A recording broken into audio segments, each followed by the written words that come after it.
Well, kia ora and good evening, ladies and gentlemen. Thank you so much for coming out tonight.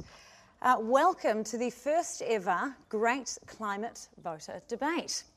I'm Samantha Hayes. I'm from TV3's Third Degree Current Affairs program. It certainly is my pleasure to be your host this evening. I'd like to say a warm welcome to everybody here in Auckland tonight. These tickets sold out ages ago. But we're lucky enough to have other groups gathered around the country. We've also got people in Dunedin, Christchurch, Nelson, Wanaka, Blenheim, Wellington, Kapiti, Palmerston North, Motueka, Golden Bay, Kaitaia and Marston, plus there's another couple of locations around Auckland who are watching via our live stream. So good evening to them. Should we give them a round of applause? They're not here, but they are.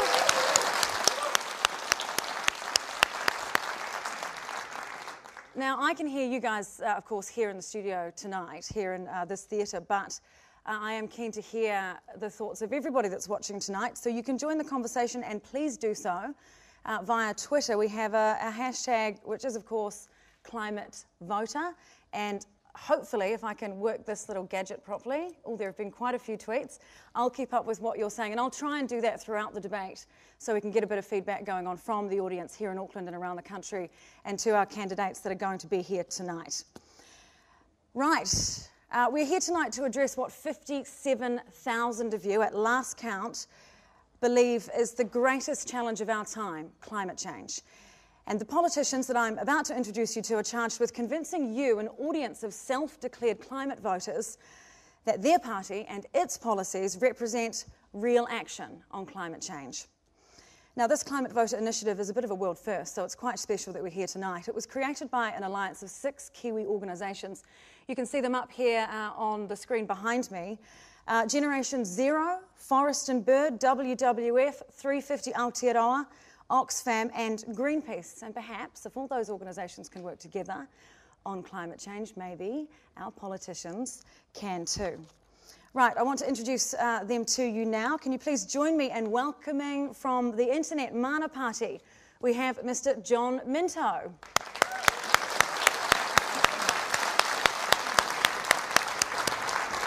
Now, based on the latest poll results, you look like you're going to be an MP in Parliament, so congratulations. Maybe a bit early, who knows? We also have tonight the co-leader of the Green Party, Dr. Russell Norman.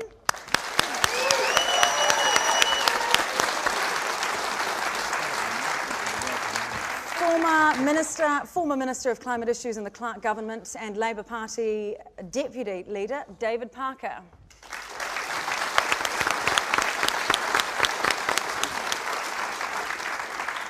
Deputy Leader of New Zealand First. Yes, there's more to New Zealand First than just Winston Peters. Please welcome Tracy Martin.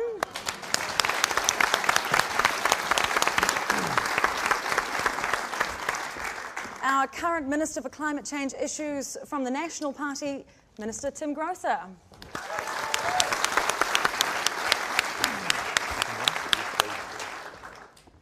And from the Māori Party, please welcome Nancy Tuaini.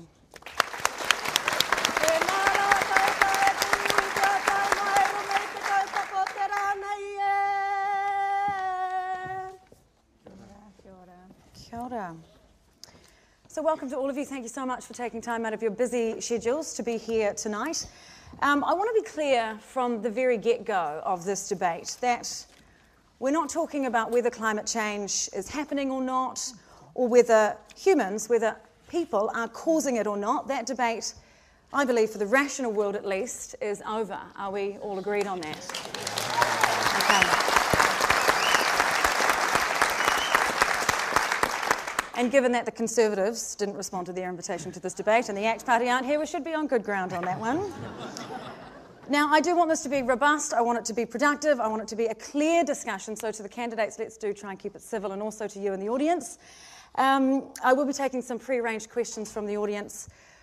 Look, I know we're focusing on climate change tonight, but it is a broad topic, there's a lot to cover. We'll try and get through as much as we can. And on that note, I think we should launch on into it. I want to begin with a general question on New Zealand's approach to climate change. Now, the government's position is that we do not belong as a world leader on climate change. Minister Grosser, why not? I think well, kia ora tātou, good evening, ladies and gentlemen. First of all, just let me say congratulations to the organisations that have put this debate together. I mean, I know you're not all core National Party voters, okay? But I do believe activists play a very important role, particularly in bringing issues that have been buried under the surface of technical discussions up to the level of political debate, and not just in our country, but around the world. I'm not going to spell this out, this is up for you to consider. But the role of activists is to raise the profile of an issue that's been buried. From here on in, you need to reflect on, I would suggest, on a more subtle question about political effectiveness. I'm not going to go beyond it and give you my views, but I just want to put that before you. Minister Gross, I'd like you to answer the question if you can. On the issue of leadership, there are two dimensions to this. Domestic and international. On domestic, I don't think we should obscure the point, and you're right, Sam, we have quite been explicitly accepted in 2008 on the basis that we were not trying to lead the world. You might want to say fast follower, but that's quite explicit. I don't think the other parties here are in that position. When it comes to the international dimension, I would argue very differently.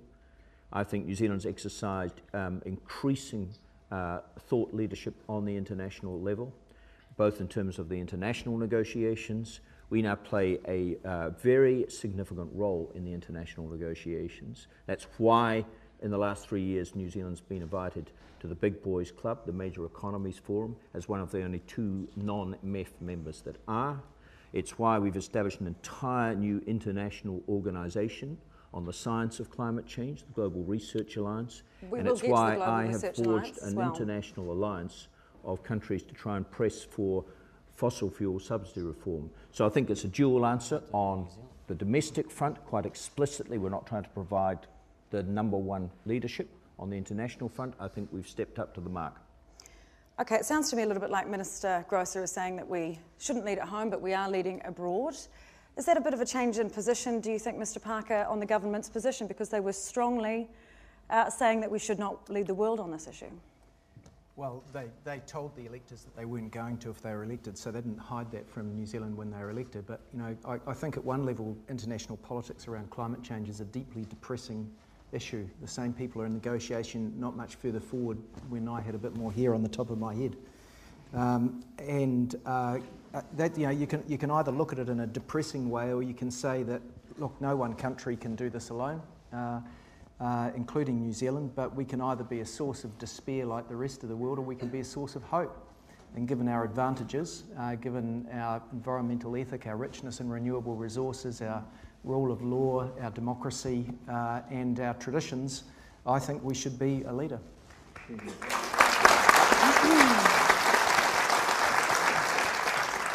The counter-argument that you often hear about this issue is that New Zealand is only responsible for 0.2% of global emissions. Given that, Dr. Norman, why should we be world leaders? Well, I mean, climate change is the biggest threat, I guess, facing the planet. It's also the biggest opportunity. And the question for us in New Zealand is, do we want to be part of the problem or be part of the solution? And so under the current government, New Zealand's part of the problem. We're getting in the way of international negotiations. This I've got in front of me, this is the World Bank chart of the prices that different countries have on carbon. At the top is Sweden at about $200 per tonne, and at the very bottom is New Zealand at about $1 per tonne of all of the countries on this table. Currently, the World Bank puts us at the bottom, below Mexico, Japan, USA, you name it. So yeah, I mean, currently we're running last in this, and this is a great opportunity. Those countries that become efficient in the use of carbon will be those that prosper in a carbon-constrained world, and the way you do that is you put a price on carbon now, so that as you go into the future, actually economically you'll be better off, and you play a part in solving this giant problem that we have of climate change. The Greens, of course, have a flagship policy on a carbon tax. We will come to that when we talk about the emissions trading scheme, but I want to go back to Minister Grosser. You talk about being a world leader, but I would argue, and I think others would argue, that perhaps we're not even doing the basics, and that under your government, under your just shy of 5 years as the climate change minister, emissions will continue to increase going into the future. So is that 5 years of failure? Well, let's be very clear about this. The figures that Russell Norman has quoted are grossly misleading. because no country outside Europe other than New Zealand now has a comprehensive price on carbon. The Mexican scheme is a very specialised trial scheme over certain parts of the energy sector. So only New Zealand outside Europe has a price on carbon. Only 7% of global emissions are covered by either a tax, a cap and trade, an ETS style scheme, or some comprehensive price on carbon. So I think we are absolutely doing our share. And when you look across the Tasman at the train wreck that's been there through extremist politics, I think that's the model we should be seeking to avoid. The Minister just called you on your figures there. Mr Minto, would you like to respond?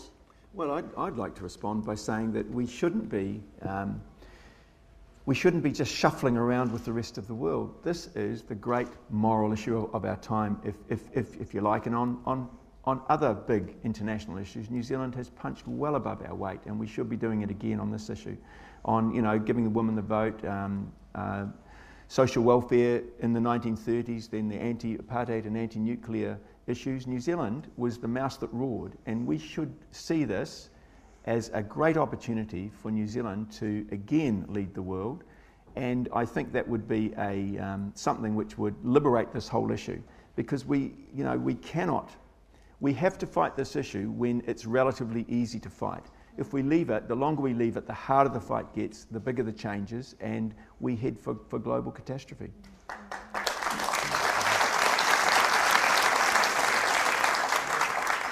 All right, I want to move on and talk about transport now. This is a hot issue, not just here in Auckland, but around the country. It's also the world's and New Zealand's fastest growing emissions sector. Over a third, I'm told, of our carbon dioxide emissions are from road transport, and we have more cars per capita than most, but is that because of a love affair with cars, or is it because our cities are built so that we depend upon them?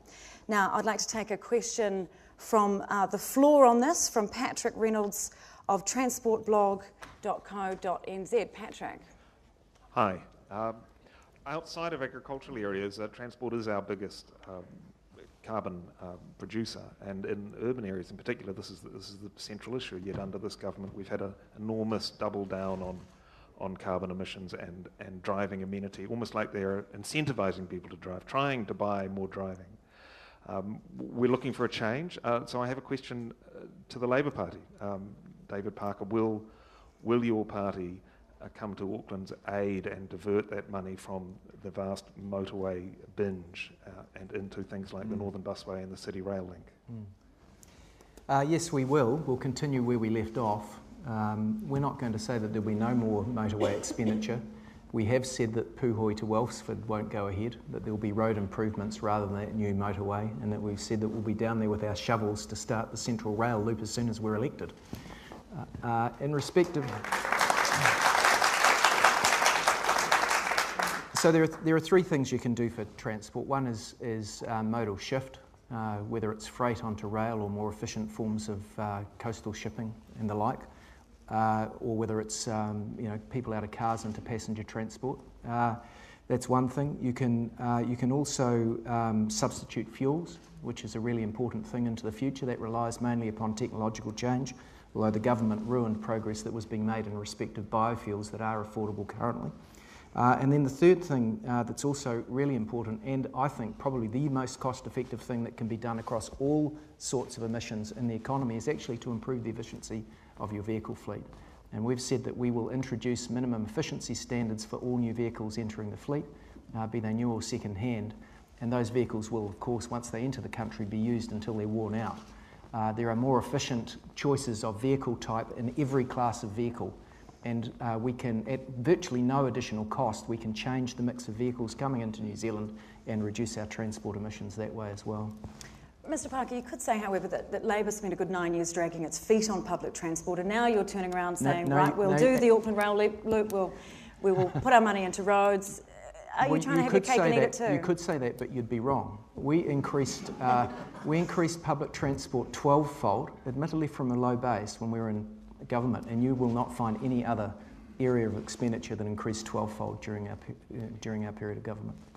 At the end of the day, though, I mean, you've got to look at the funding, right? So the Greens have put out our land transport funding on the 10 years forward, and what you'll see in that is we transfer literally $10 billion out of new motorways and into public transport. Because at the end of the day, to use John Key's phrase there, what really matters is the money, right? So it's all very well to say you're going to do this and you're going to do that, but you've got to look at where parties say they're going to spend the money. And so the Green Party's laid it out, and so that means we've taken some political heat because we say we're not going to build some of these new motorways that National's gone around the country to bribe people with votes that don't make any sense, right, these motorways. But that means that we've got the money to spend on the decent public transport, walking and cycling that we need. And so, you know, my challenge to all the other parties here, because National's laid out how they plan to spend the money, and that's like massive motorways. The Greens have laid out how we plan to spend the money, which is massive investment in public transport, walking and cycling.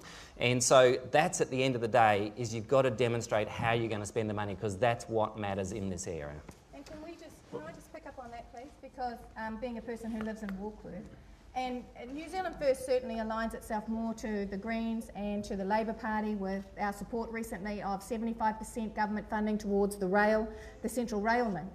But we need two solutions. We need two solutions here, and we're not hearing enough conversation about the rural solution to this connectivity problem. So, for example, Warkworth, and it's well and good to say that one's going to take away the funding from the Pūhoi to Warkworth. Real work needs to be put around the connectivity of that community, whether it be commuter rail, whether it be sustainable roading and different fuels for those people to be able to get to and from their places of work needs to be considered, and it needs to be wider than just a conversation about Auckland and public transport. Yeah. I want to go back to Mr. Minto. You actually campaigned for mayor on a platform of free public transport. Yep. Is that an internet mana policy? It is an internet mana policy. And, and it sounds radical, and it sounds, how can you possibly pay for it? But in reality, if we had in Auckland here, for example, or in fact in all of our metropolitan areas, if we had free public transport, what we could pay for that from the projected spending on new roads into the future, and we'd only need half of that money to have free public transport. And what it would do, it's a benefit for everybody. It's a benefit for the environment. It's a benefit even for people who never want to get on a bus or a train, because they can drive their car on a gridlock-free road. And we know that even with this huge motorway building project, or these projects being built through Auckland now, that even with all of those being built, Auckland will, our gridlock situation is going to get worse rather than better. So free public transport sounds radical, but it's easily affordable, and it's happening in some places around the world. There's no reason why New Zealand couldn't be a leader here as well. Can you tell us where in the world it's happening? Because I've never been to one of those places. Well, it's happening I still struggle to figure out how you are going to pay for it. Well, it's paid for from the projected spending on roading. We wouldn't need the new roads if we have free public transport. We don't need to decongest our roads by trying to build more roads, because no city anywhere in the world has tar sealed its way out of gridlock. You just can't do it. So what we're saying is that we don't spend that money on new roads. We use half of it to spend on this free public transport, and that would be a massive boon to our whole economy, because the losers would be the big oil companies and the car manufacturers, but everyone else would be a winner. I'd like to throw that over to Minister Grosser, because National is planning to spend $20 billion over the next 10 years on roads, and Internet Mana doesn't want to spend anything. Okay, let's just deal with some basic realities about our country. Our country is a long, skinny country. It's about the size of the United Kingdom, but unfortunately we have only 4.5 million people. There is absolutely a role. Well, it's very unfortunate.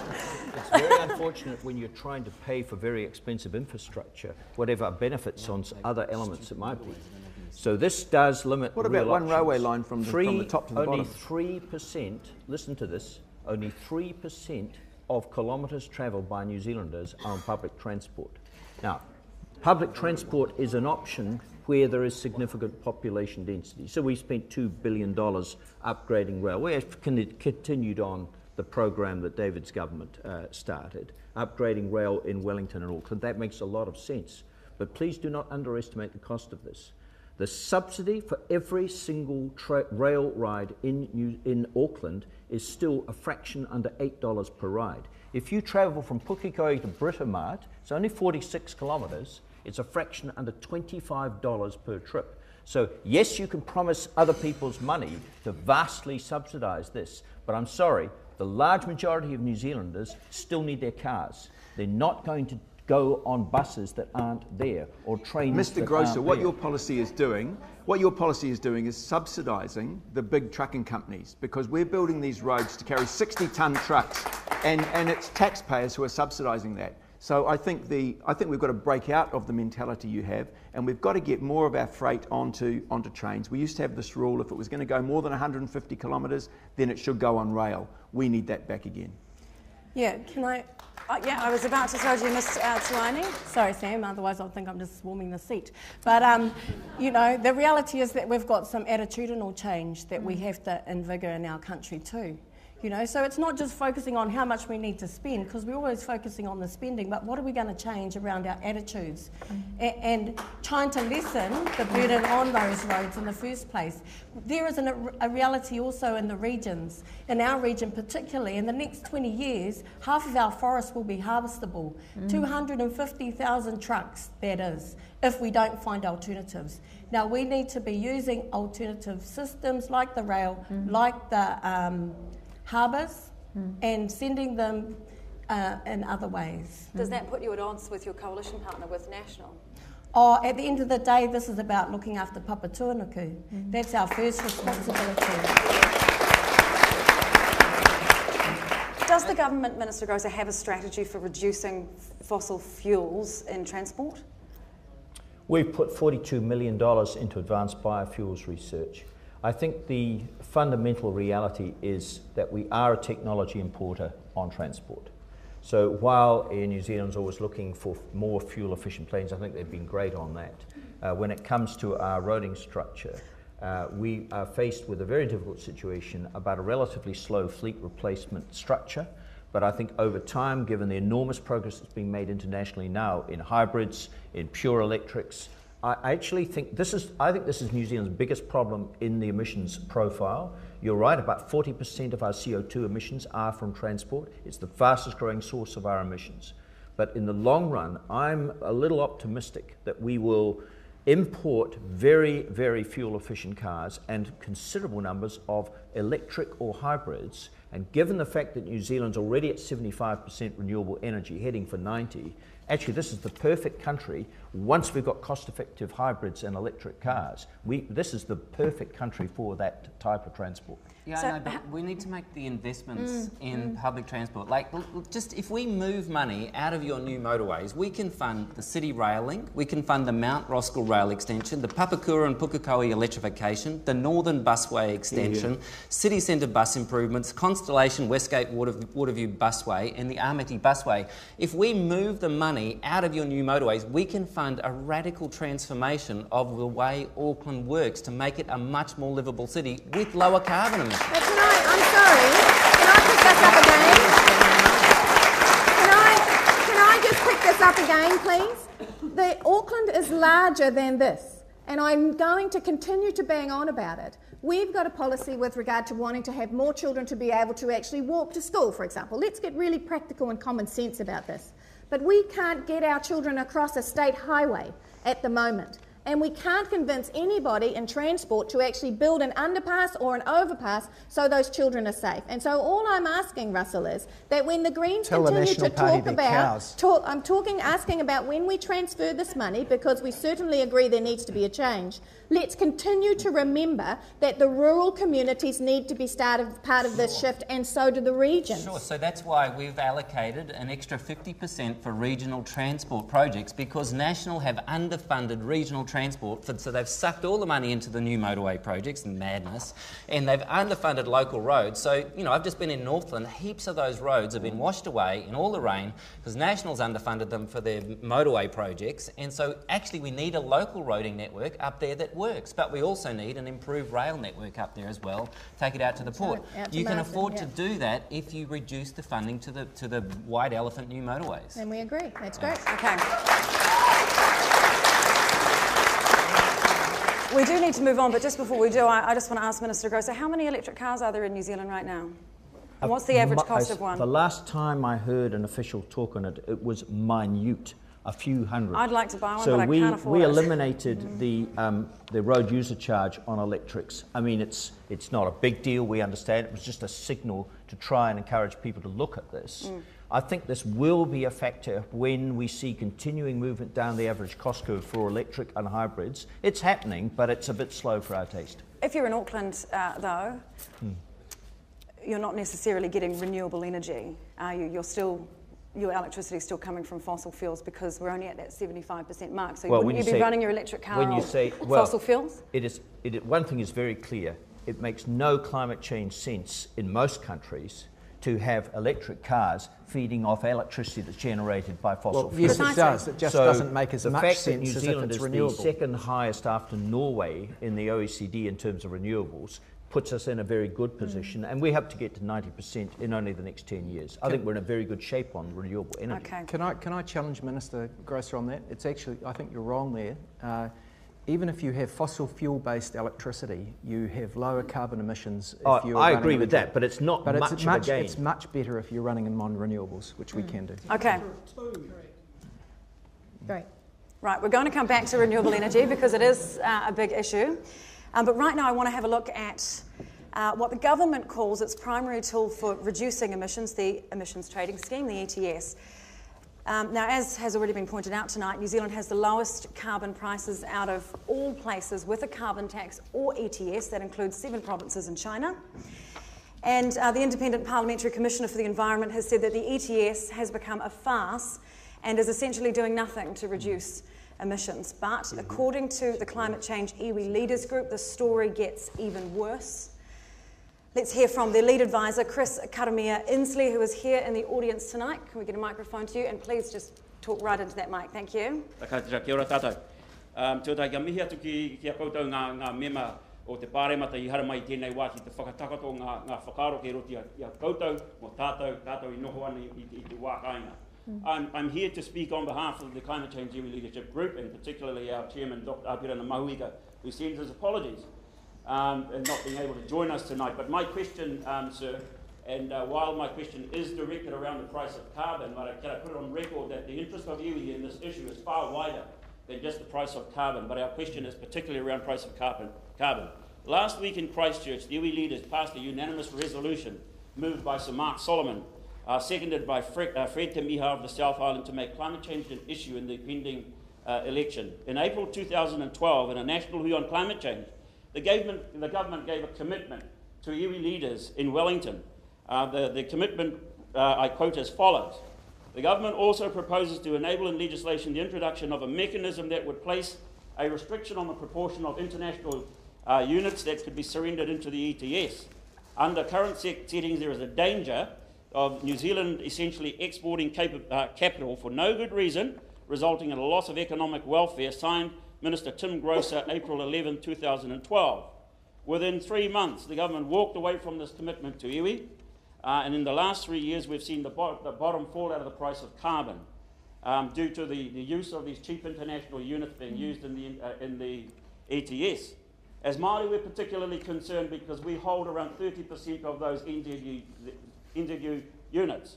The use of these units in the ETS and the collapse in the price cost iwi $600 million. And the government would have never have done anything like this to any other player, especially the likes of Fonterra, would they? Using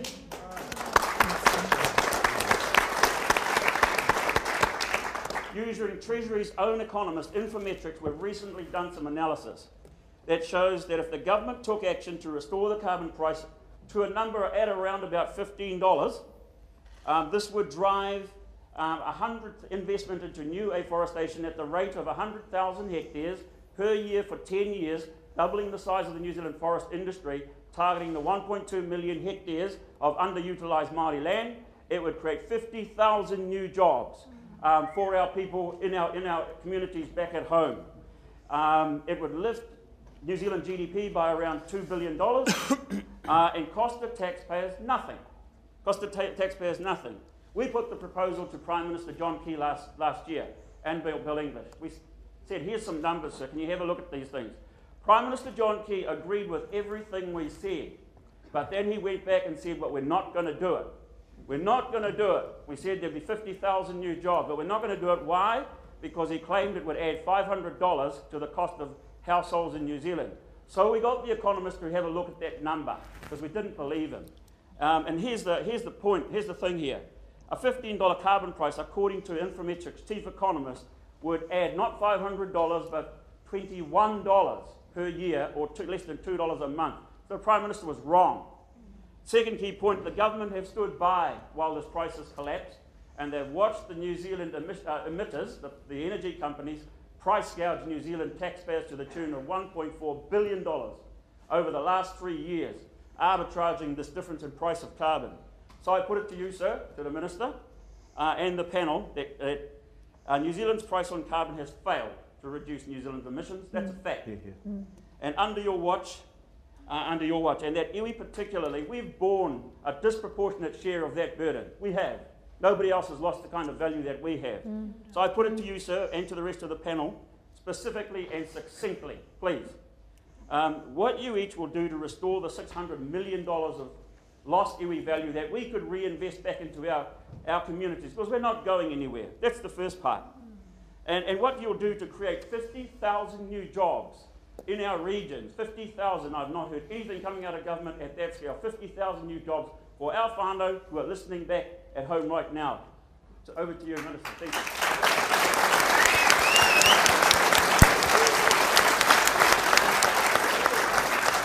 Minister Grosser, that was directed at you. What's your response? Where do I start? I don't know what you're talking about, Chris, first of all, on the point about closing the international window, because that's exactly what we just did 4 months ago. Close the international window to the open-ended import of cheap Kyoto units. Secondly, we've looked at those figures. Well, I haven't looked at the figures. We sent them to our economists, the 50,000 jobs, and they consider it to be a mirage, your figures. Thirdly, what do you want to do about the price? Well, this is a basic point. Our price is the international price. Once again, it's only outside Europe we're the only country to have a comprehensive price on our economy-wide price. When the international price recovers, that missing $600 million will go out the window when the valuation of your forestry increases commensurate with an increase in the carbon price. Our strong recommendation is, if you want to avoid current low carbon prices, don't harvest your trees now.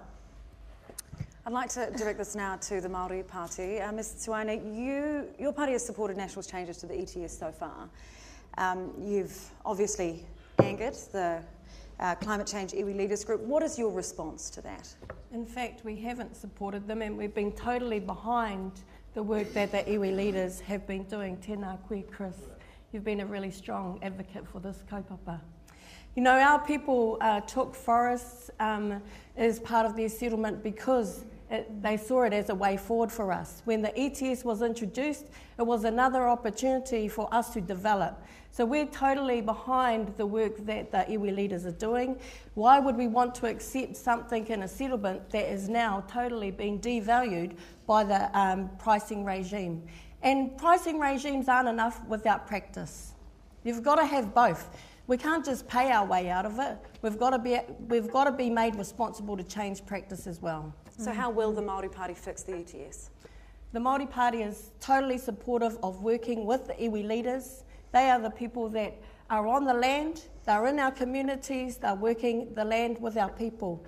We're working alongside them to meet exactly what Chris is talking about, raising the return, but also getting recognition for that and the underutilised land in this country and what we could be doing with it.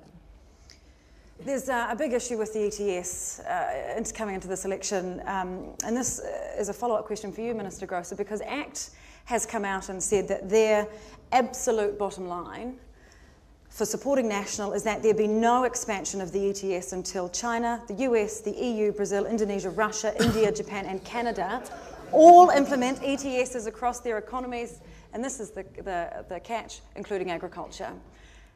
Well, it sounds like the ACT Party have moved forward one minute step from total denial that there was even an issue. But it's not really a joke, though, because they are potential coalition partners. We'll deal partners. with the powerful ACT Party after the election if we're in a position to deal with them. We've dealt with the ACT Party for the last 6 years. Have you seen us abolish the ETS and move to a climate denial position?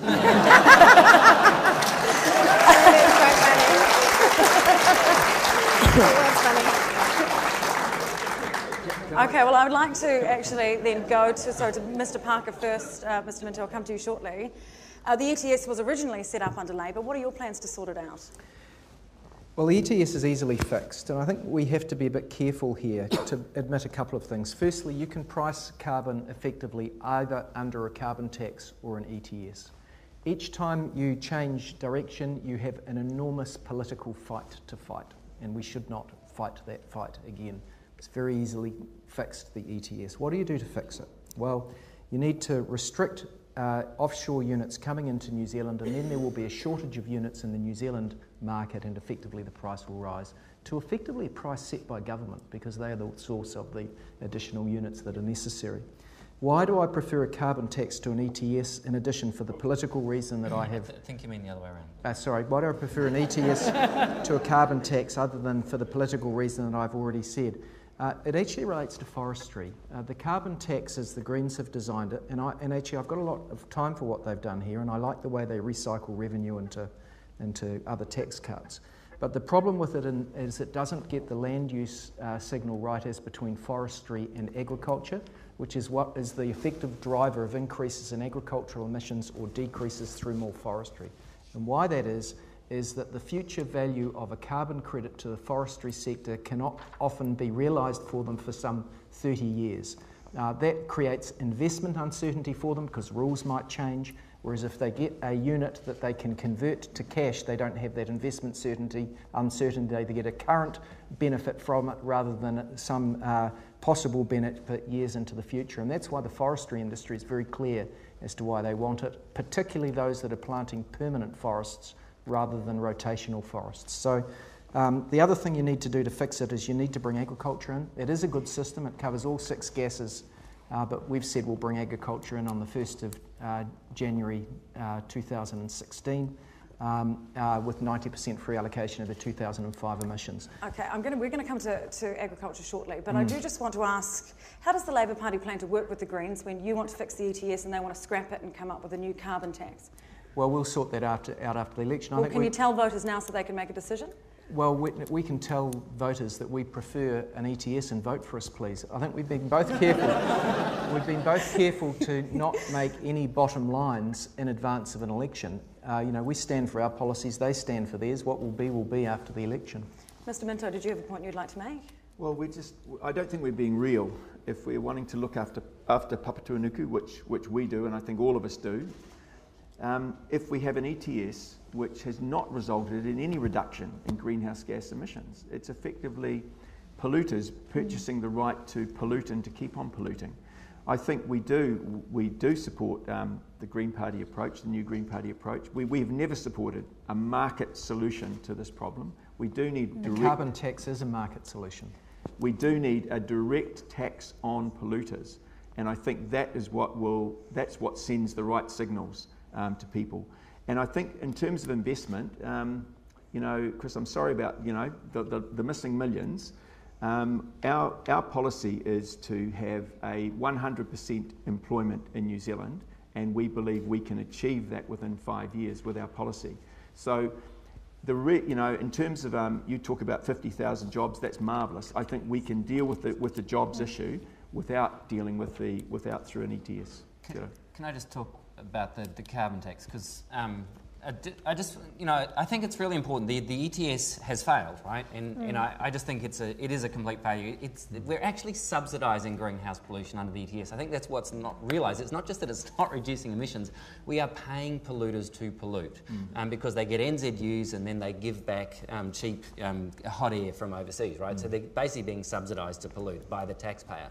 The thing about a carbon tax is that it sets a clear price going forward. It makes investment easy because you know there's going to be a clear price going forward. So you buy equipment that has low carbon emissions because you know you're going to face a consistent price.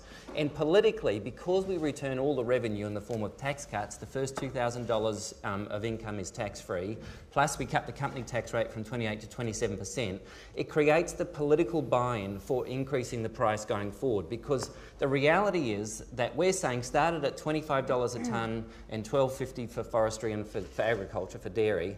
But over time, if we're going to reduce emissions, this price needs to go up. I mean, this is the most, it is a very effective tool.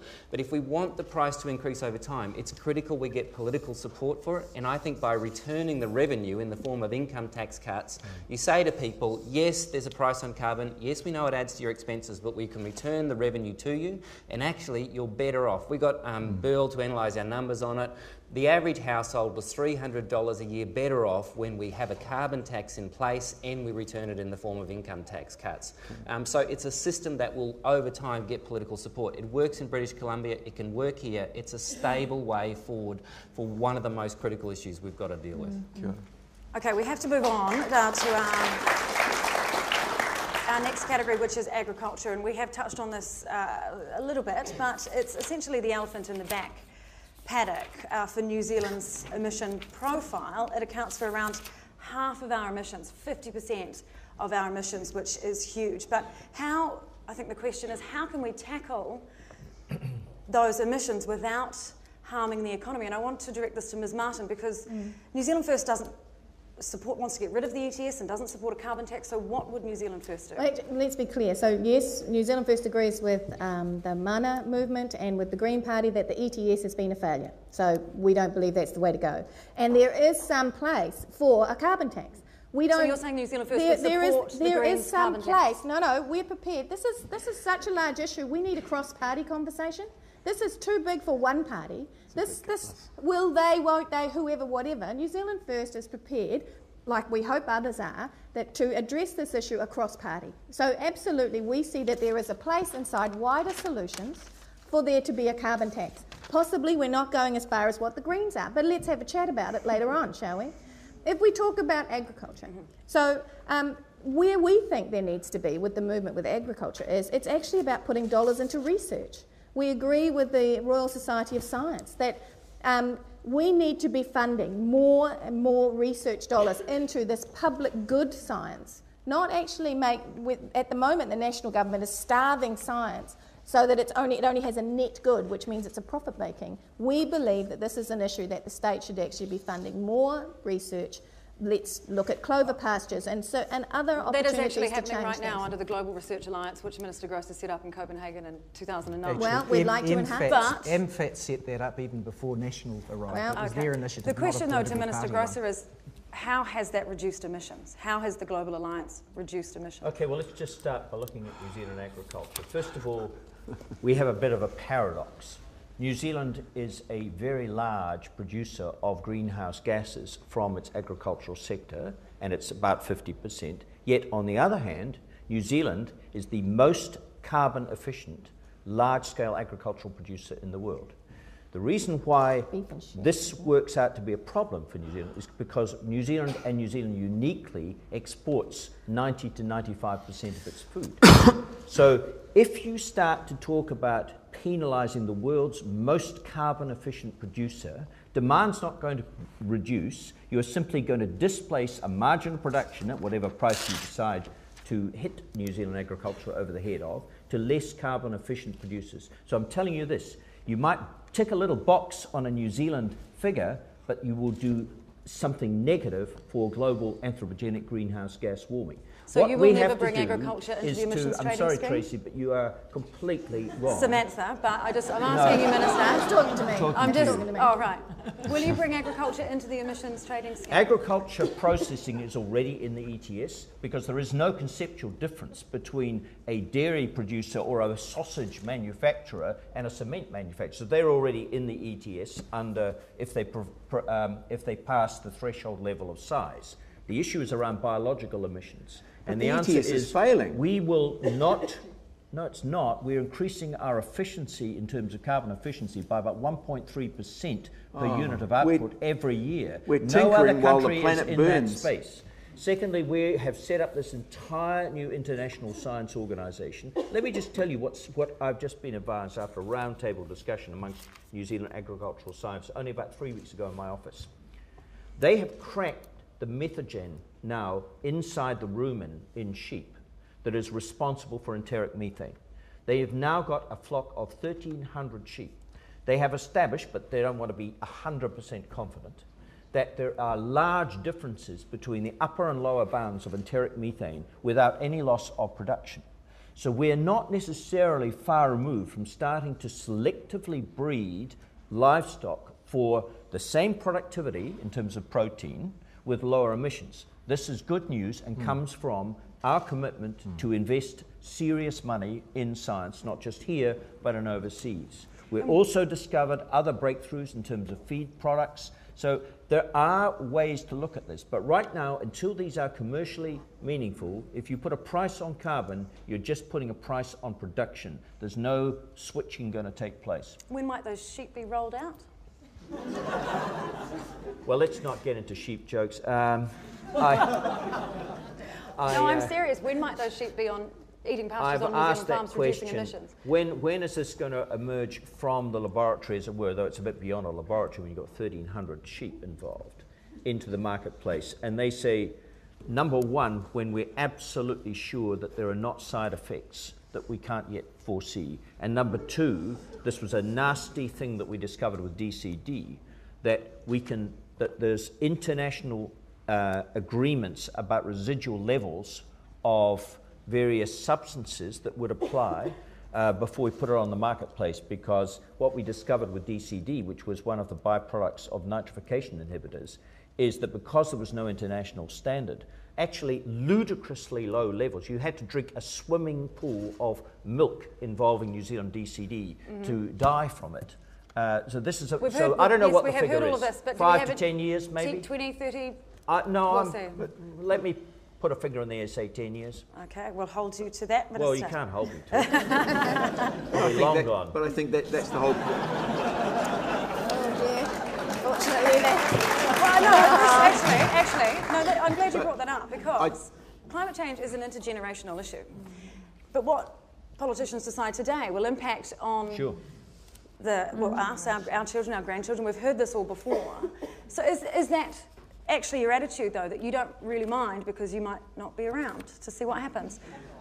No, that's putting that joke out of context. Of course I mind a great deal about the future of my own mokopuna, but I also care about the future of this economy continuing to prosper and providing jobs where they can realise their visions inside our economy. And there are some real issues we need to take into account, which are not, of course, subject to this debate and not of interest to certain people.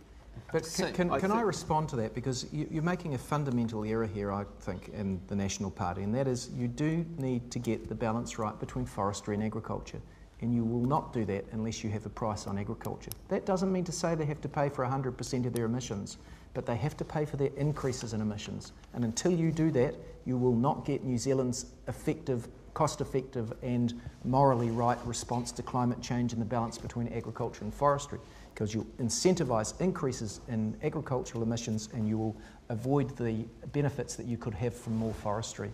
And a price in forestry and a price in agriculture is absolutely key to those economic decisions that are being made every day out there in the economy. And even, so, we're saying $12.50 a tonne CO2 equivalent, right, for the dairy sector. That's 8 cents per kilogram of milk solids. So it's not a massive price, but it is significant and it's consistent, and it means it affects your decision-making going forward, because you go, okay, that's a consistent price on carbon going forward. What can I do to mitigate it? But more importantly, I think the message that it sends to the dairy sector is it goes, you cannot keep increasing volumes. Like, that's the whole problem. We're pushing these environmental environmental constraints, and we're getting it in water as well. I just spent the day on another river that's totally polluted. And so we're doing it with water, but we're also doing it with climate. And we're saying we're just going to keep increasing the volume of this industry. When we put some environmental limits on the thing, then we go, the only way you're going to increase profits is to add value to this thing, not just increase volume. And that is exactly where the dairy sector in New Zealand needs to go. So actually there's a synergy between putting these environmental constraints in place on climate and water and exactly what we need to do in agri-food, which is add value, get further up the value chain. Can I address the issue as price? Because I think forward certainty as to price is quite important for industry and the investments that we need to have made both to avoid future emissions and to stop additional emissions, the same thing, stop additional emissions happening or to mitigate. We've already got a cap on the price of carbon in the ETS. You can also have a base price. The closer you get to the cap and the base price being equal, the closer you're getting to a fixed price which you have on the carbon tax. These instruments are so similar. We ought not to throw the baby out with the bathwater. We should actually just close that gap, give people relative certainty as to what their future price is, not complete certainty, because there is good reasons for sort of some market mechanisms to work here. And you can give people certainty as to future price. But aren't you worried, David? I mean, so just this is the ETS carbon tax debate, right? It's like, you know, if you give 90% free to the dairy sector, and then you let them submit 50% from offshore, then the danger you've got, isn't it the same danger that you've got whereby they get NZUs for 90% of their emissions, and then they can submit half hot air when they're covering their emissions? Well, one of the ways you guard against that danger is by electing the right government for a start. But, you need a climate commission to actually plot your way forward on both price of carbon and quantity of emissions as you proceed from where we are to where we want to get to. Okay, I'm sure that you two could talk about the ETS and the carbon tax until the cows come home, but we'll all be bored to tears. So let's move on now to forced climate migration. This is a really serious issue. Small island states contribute the least to the causes of climate change, yet they suffer the most from its effects. And I'd like to take another question from the floor. We have a question from Camilo Ali, who is the Pacific Livelihoods Program Officer for Oxfam. Kia ora. The world's first climate change refugee claimant, Aotearoa from the Kiribati, was denied asylum in New Zealand in May because international refugee law does not recognize global warming as a valid basis for asylum status. Ioane continues to fight deportation. This will be an increasing reality of climate impacts, and New Zealand will be an obvious destination for Pacific refugees. There is a proposal to include climate migration in the UN Refugee Convention too. I would like to know the position of all parties, but put this question to New Zealand first. Given your policy of low immigration, will your party support inclusion of forced climate migrants in the UN Refugee Convention? Thank you.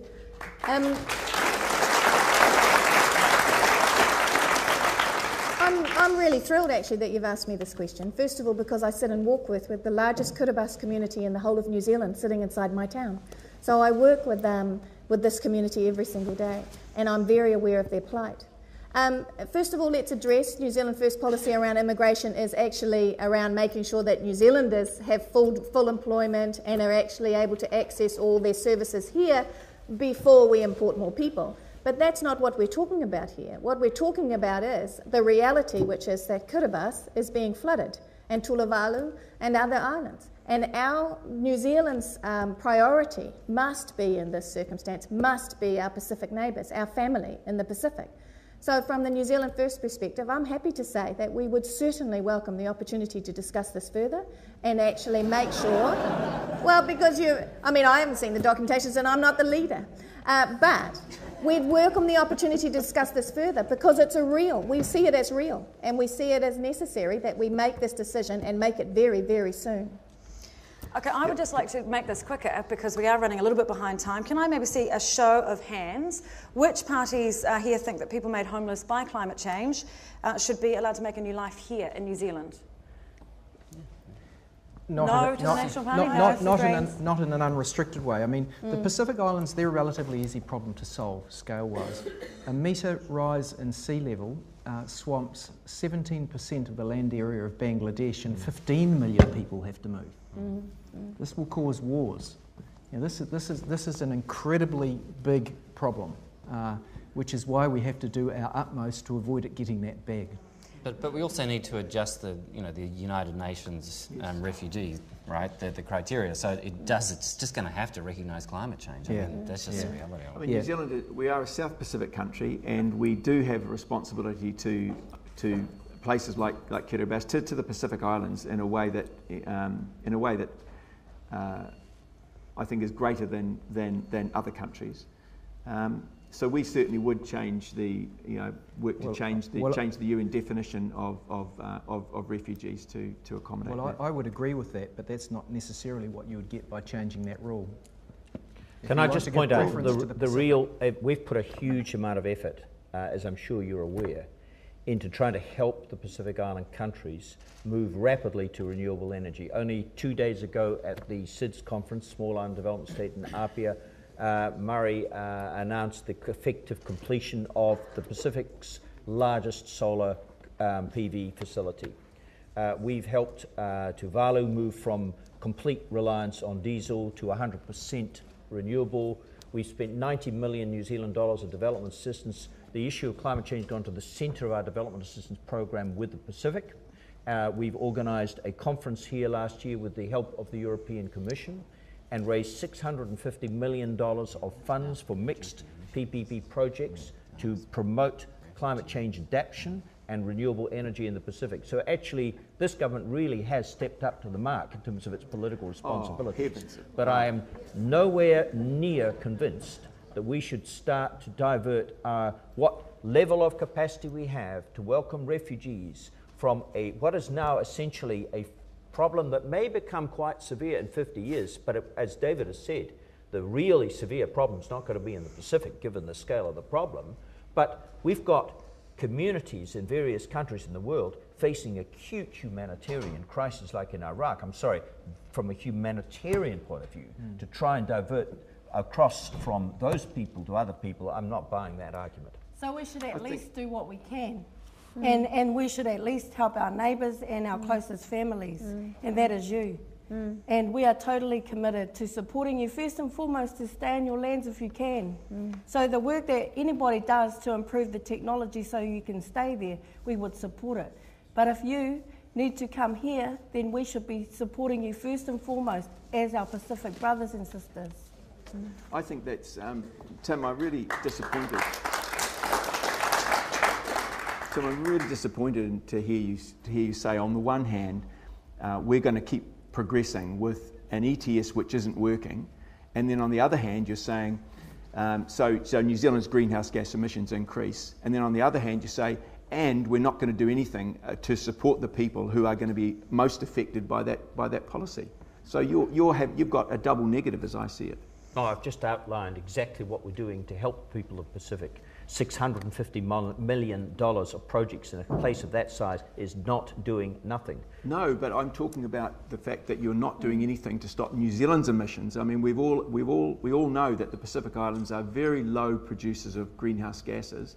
A country like New Zealand is a much greater producer of greenhouse gases, and yet we are not doing anything effective at the moment to reduce our greenhouse gas emissions. And we're saying to those people, yes, we know what we're doing is going to affect you in the Pacific, but we're not going to do anything to support you there either. Well, John, if we, dealing with the 0.15% of global emissions that is New Zealand emissions, turn this whole country into a giant carbon sink, everyone go home to other countries that your ancestors came from, thank you, take all your mammals with you, we would not help the Pacific countries unless there's more effective global action. The idea that our emissions are going to determine the future of the Pacific Islands issues is completely absurd. Tim Grosser in Wonderland, is it?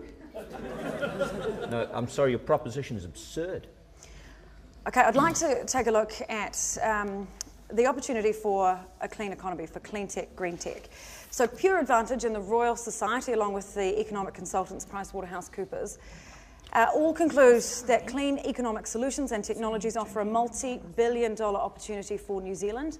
And I'm going to take a question from the floor on this from the Pure Advantage founder, Philip Mills of Les Mills fame. Would like to hear from you, please. Where are, oh, there you go. Hi there. Climate change is the biggest issue in the world today. If we don't deal with this, then really nothing else matters. When we started Pure Advantage, we thought we would come at dealing with this problem from the positive. We would say there are all sorts of economic opportunities for New Zealand and for the world in this, which there are, around industries like renewable energy. These are the industries of the 21st century. And we said, let's come at this from a positive point of view. Personally, I hoped that New Zealand would be able to become a leader in this. We would be able to lead in this area like we have led in social welfare and all sorts of in women's rights and other areas, other ways in the past. I've been extremely frustrated that not only have we not been able to be a world leader, we haven't been able to get past our own government in this. The national government has really obstructed us every step of the way in this. Tim, you know they have. You emasculated our Green Growth Task Force to the point that none of us would serve on it, including a bunch of guys that were running government-owned industries. You ignored our research, our world-class research that we did with London School of Economics and Auckland University. You guys really obstructed us every step of the way. I'm sorry, but this national government, in my view, has behaved in a way that is morally reprehensible on the issue and economically foolishly. When in 50 years' time or 100 years' time a documentary is made, when the world's civilizations either ended because of this, we haven't dealt with this problem, or we have found a way to deal with it, and the historical documentary is made, you guys are going to be villains in that documentary based on what's happened so far. If we give you another term in government, what realistically are you going to do to change that?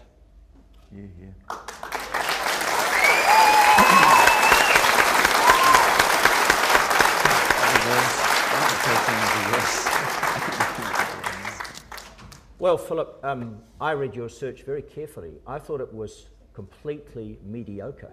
I looked at some of the examples you had. They were literally absurd. There was some scheme, I've forgotten the detail, of some waste recycling you used as one of the case studies, the brilliant policies you thought we should follow, that worked out for every job outside. Was it Manchester? Was that facility there? It cost about $2,500 in imputed carbon tax per job. It was ridiculous research you put before us. We didn't think it stood up to any serious scrutiny. I'm sorry, if you're going to be blunt, I'm going to be directly blunt back to you. So I don't think your case stood up. The issue about clean tech is a relative one. It's not black and white. There are clearly areas in New Zealand where we can use, for example, our enormous strengths in geothermal. I've led various delegations overseas to try and sell that technology with less success than I might have wanted, to Indonesia, where the Prime Minister and I forged a joint venture agreement with Pertamina Geothermal Energy. We've invested in GNS Science. I've invited the Saudis down here in the next few months to look at our geothermal resources. So this is not a black and white issue, but it has to pass the test of economic plausibility. And your research, from our point of view, didn't cut it. With all due respect, Mr. Grosser. What about the motorways? They don't have to pass that test.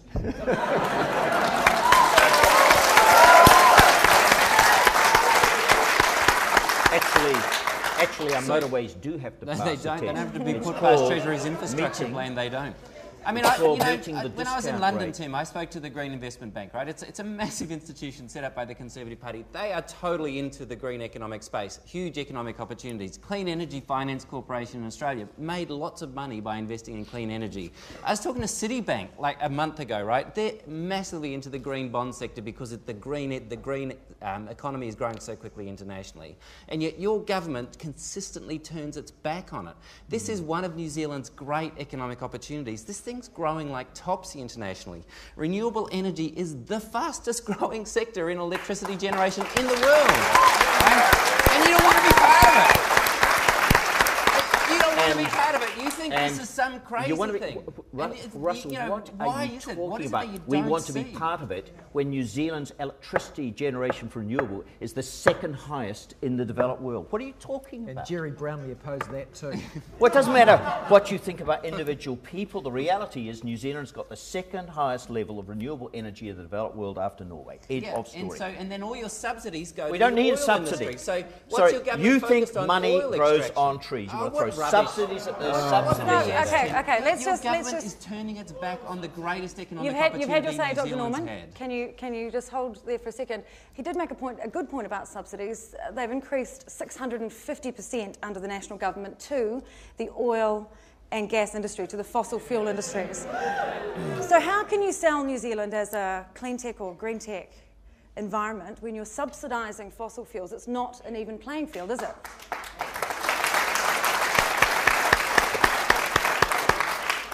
Well, the figures are bollocks, actually, Sam. No, they're not. Right now, the New Zealand taxpayer is subsidising oil and gas by $46 million in 2013. What we're trying to do is to get the right balance here between renewable energy and meeting the offloads in electricity production. I think we're doing a great job. So you gave $800,000 to the petroleum export industry and $5,000 to the Wind Energy Association. We want to encourage jobs, foreign exchange. We want to reduce imports of fossil fuels. To the extent that New Zealand needs some fossil fuels for the future to balance its energy mix, we'd rather they were made in New Zealand by New Zealanders. As we become more dependent, as you build the motorways, we're more dependent on fossil fuels. Why don't we reduce our dependence on fossil fuels? Hey, that'd be novel. We are.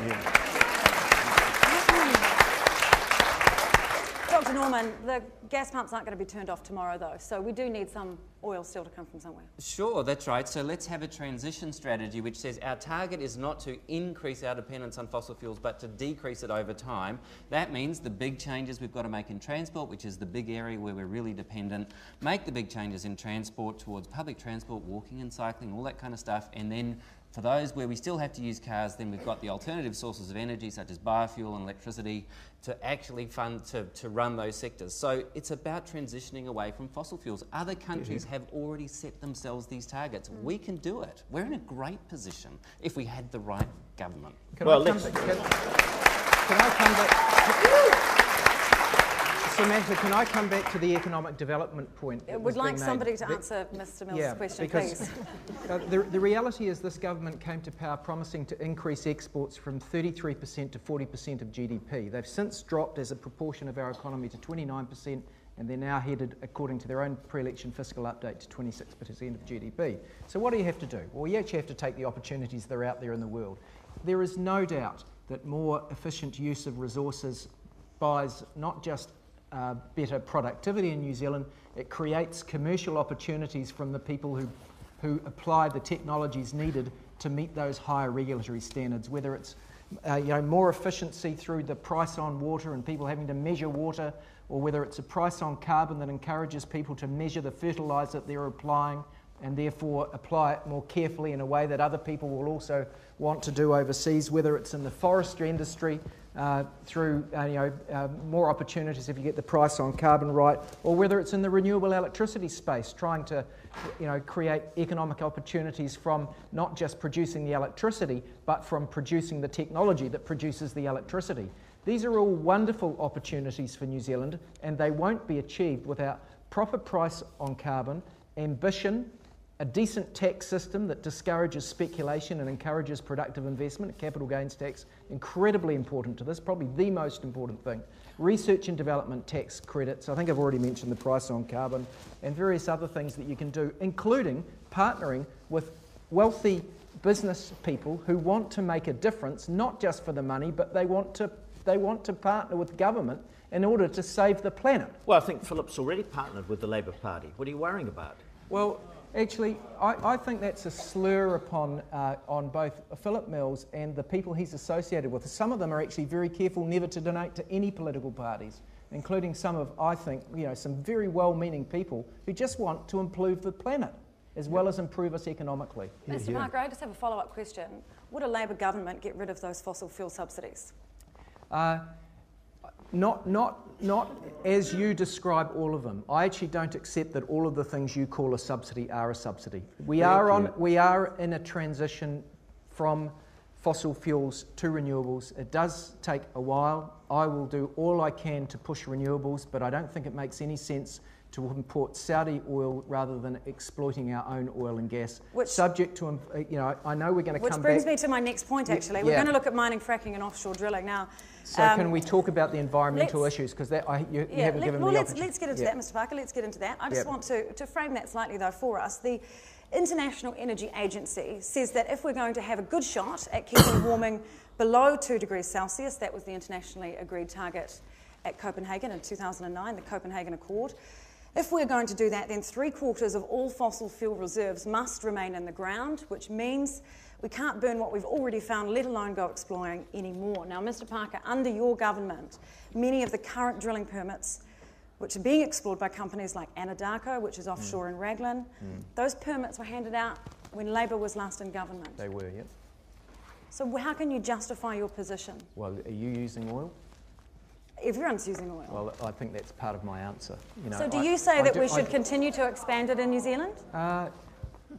Do you want to see more drilling? No, I'll tell you what we've said that we won't. I think the biggest risk to the world is if we actually pursue an uneconomic oil future and a substitutes for oil from other fossil fuels, including coal and lignite to liquids. They are the biggest risks that the planet faces in respect of extension of the use of fossil fuels. And we've said that we're not up for lignite development. That's just nonsense.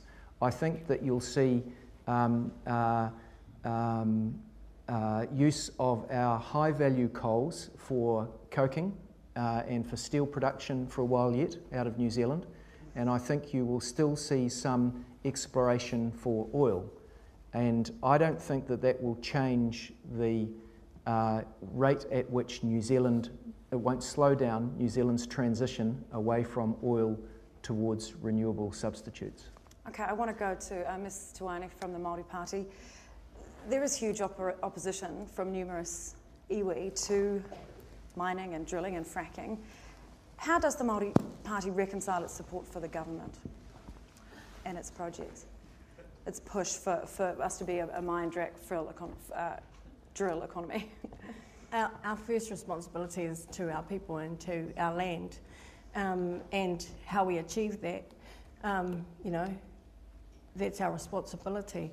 But we're opposed to doing things to the land that you have no control over what happens to them. So things like fracking, deep sea mining, all of those things have an impact that we don't quite know what it is, or nor can we control. The Māori Party is totally opposed to those things.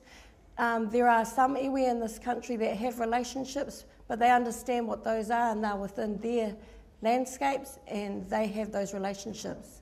The Māori Party is really intergenerationally responsible, and we take that role really seriously. So if we don't protect our lands now, if we don't find and invest in, like what you said, clean technology, then there is going to come, it's not a matter of if, it's when. So we're really opposed to those things that we can't control and we don't know the impacts of. Okay, Ms. Martin, I'd like to bring in New Zealand first on this. What are your thoughts? So our manifesto has made it really clear that we want to see a transition from fossil fuel to renewables. So we'd like to see a phasing across of the $46 million, the subsidies we were just talking about before, or whatever those payments are, whatever they're called. We want to see a phasing of that $46 million across into this other area, and particularly around working with future development.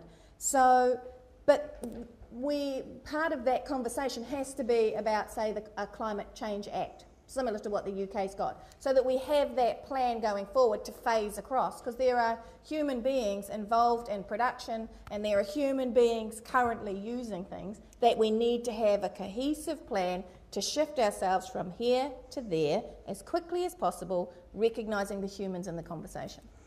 Okay, we had a question of the week, Mr. Minto, about cutting the fossil fuel subsidies by 100%, and Internet Mana said, yep, that would be great, go ahead, let's do that. Isn't that a little bit crazy, given that we all still do rely on oil? No, I don't think it's crazy at all. We support the transition, and I think for a country like New Zealand, we would have no new coal mines starting up. We would, in fact, phase out our coal mines within 10 years, and certainly no fracking and no deep sea oil drilling. Those things are really important. I scribbled a note here. These are the three horsemen of global catastrophe.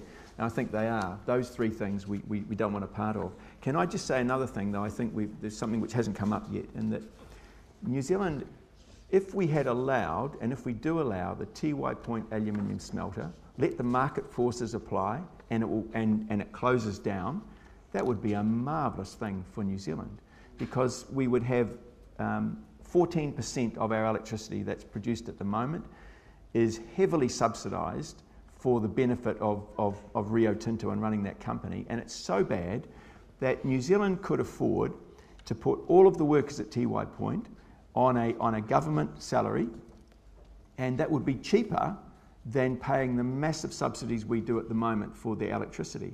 And the added benefit for us would be we would move much closer to that 100% renewable energy. It would reduce the price of electricity, and that would be a great thing for families in New Zealand. So I look forward to the day when the government stops subsidising Tiwai Point for the benefit of all New Zealanders. That's a pretty big call, particularly for those that have family members working there. I'm not sure of the number of people employed at Tiwai Point. Well, I said, exactly. But we'll pass this back to Minister Grosser. Would you like to respond to that? Well, there are about 800 families directly employed at Tiwai Point. It produces $500 million of exports.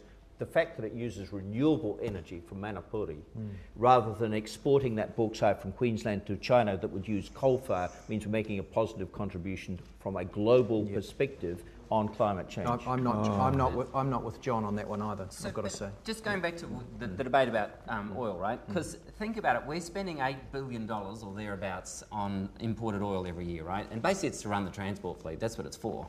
So if we move the transport fleet away from oil, now whether that's biofuels and electrification, whether it's buses, trains, walking, cycling, then it is of enormous economic benefit to New Zealand, because we're not spending our hard-earned cash. At the moment, we're basically spending every dollar we earn in tourism, in overseas tourism, we have to spend on buying oil to run our transport fleet. So every dollar we save on the transport fleet, because we move it on to either locally sourced energy like electricity or biofuel, or we just reduce the energy use because we're using much better forms like buses, trains, better urban form, all that kind of stuff. It's enormously economically beneficial to New Zealand, and it reduces our greenhouse emissions. It's a win-win.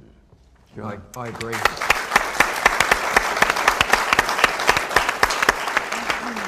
And with an extra 14% of our electricity at the moment going into Tiwai Point, that electricity could be used to make that transition. We can't use it in cars to make yet that because they're not here.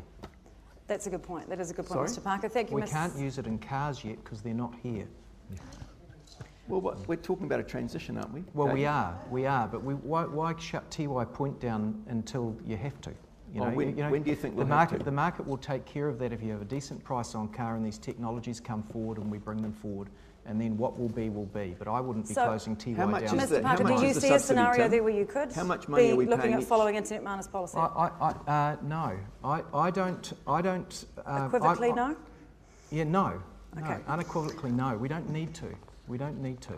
All right, I'd like to take another question from the floor, we've please. We've got more affordable sources of renewable energy than virtually any other country in the world. Actually, the world does use aluminium. The aluminium we produce is valuable, and it's the cleanest aluminium in the world. Okay, I think we've said enough on Tiwai Point. We're going to move on now to a question from the floor.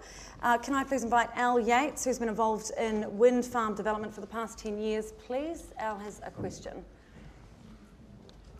Just to spread a bit of good news, you can buy an electric car now for about $22,000 off Trade Me, so welcome to have a quick on Trade Me. Are you selling it? No, I'm not.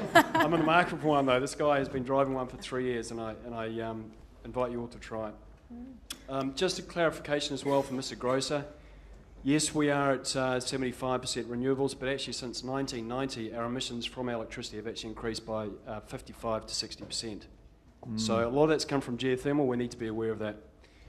But this question is for you, Mr. Grosser. In 2011, Ernst & Young rated New Zealand 39th worst out of 40 countries in the OECD in relation to policy supporting renewable energy. In the last 2 years, New Zealand has been completely dropped off the Ernst & Young list, which is even more concerning and not in line with New Zealand's 100% pure image. Personally, I've been involved with wind farm development over the last 10 years. Your anti-renewable policies, and I concur with Philip Mills, have had the effect of killing off a large number of renewable projects over the last 2 years in particular. I've been involved in a project called the Hauru Maraki Wind Farm, and that wind farm could have supplied 200 to 300,000 households with clean, emission-free renewable electricity. It would have provided for 400 jobs over a 5-year construction period. So my question to you, Tim, is how do you expect to achieve a 90% renewable energy target by 2025 if you don't have any policies at all or carbon price that is meaningful to support that?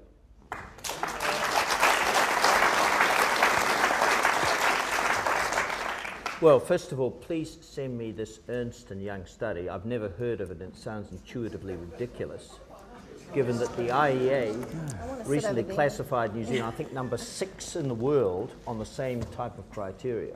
How can you say that we're going backwards in renewable energy when the proportion of our energy starts at 75%, when you, if you're involved in the electricity, know perfectly well that we have consented electricity generating projects. I've forgotten the exact capacity in terms of its proportion of the grid, but it's over 10%. 99% of which, if they're ever built, will be renewable energy. I'm sorry, your case doesn't stand up. Have you been denied some subsidy? Has your company been denied some subsidy? There's 3,000 megawatts of renewable electricity. About $100 million has been spent on consenting. None of it is going ahead that has been released in the last 2 years because your policies are anti-renewable electricity. No, they're not anti-renewable electricity. What we need is increased demand for electricity somewhere near those sites. And one of the things that I've been working on, I have to say yet to successfully, is trying to gather together the forestry industries in the central North Island to try and see if we could get some type of serious investment in further processing of our logs, which would exploit the continuity of the access to large-scale geothermal potential, which has already been consented, but I'm not sure how long it's going to be before it ever will be built. We've got anti-renewable energy policy. Minister Grosser, with all due respect, Al's talking about a wind farm project that didn't go ahead. Well, I don't know about the policies made it too difficult. You have just fobbed him off a bit there, and I have to say, Ms. Martin from New Zealand First asked me if she can sit on this side of the room, which is interesting. If I can so just, what would a national government do differently in the next 3 years to try and foster renewable energies? Well, given that you do have a goal Sam, to increase them to 90%. Clarify as well, it has nothing to do with the lack of demand on electricity. Australia, China, Europe have all got an electricity demand that's going backwards, and yet they're investing in renewables at a much faster rate because they have the right policies. It's got nothing to do with demand. Listen, let's just look at the facts here. The proportion of renewables in Australia is 10.8% compared to 75% in New Zealand. Meanwhile, the government has just dismantled about 2 days ago its renewable energy targets. In the United Kingdom, for all this talk about the huge commitment of Cameron's government, started in 1990 with about less than 2% of electricity in renewable. And the major way by which they've shifted to less carbon-intensive electricity is by substituting one form of fossil fuel, gas, for a less efficient, carbon-efficient fuel, coal. I mean, I congratulate it, but they're starting off from such a pathetic base compared with New Zealand. For you to try and argue that New Zealand is somehow a laggard when we're the second highest country in the developed world, I'm sorry, I just don't buy it. Well, our emissions have actually gone up 60% since 1990. So you're telling me that the investment that we're putting into Tuvalu, which is 100% renewable electricity you just mentioned before, is that window dressing? Or are we actually, are we not going to be doing the same thing for New Zealand? I'd just like to point out, in Germany, on a good day, and this is a country with a population of 81 million people, they can generate 50% of their energy needs through solar. Yeah. Why can't we do that? And so I'll add to that question actually. And can you see how, if you sell off half of your energy generating companies to people who now want to make a profit, that you might end up in a situation where actually people want to be anti-renewable? Yes. Okay, I'd like to turn it around to this side of the room. Mr. Parker, what would you do differently? Price of carbon, that's the main thing. Do you agree with that, Dr. Norman? Yeah, price on carbon. Also, we've got policy around facilitating solar homes, so making it easy for people to put PV on their roof, and also solar schools, because schools are pretty well situated for PV because they have high electricity demands during the day. The other beautiful thing about solar on schools is that it effectively adds to the operational budget, because it's they don't have to pay so much for electricity, and so basically it means they can spend that money on some other things like maybe some extra support at the school or whatever. So yeah, I mean, we can do some stuff around solar, but a price on carbon is absolutely critical to it. Māori Party, we haven't heard too much from you this evening. How does the Māori Party have a goal for renewable energy and an end date? I know we're hearing 90% by 2020 from many parties here tonight, 100% from Internet Mana, I think, 100% by 2020, renewable energy? 2025. 2025? What's the Māori Party's policy on renewable energy in New Zealand? I don't know the exact figure, but we're totally committed to creating an environment based on renewable energy. And is there a plan from the Māori Party on how to get there? The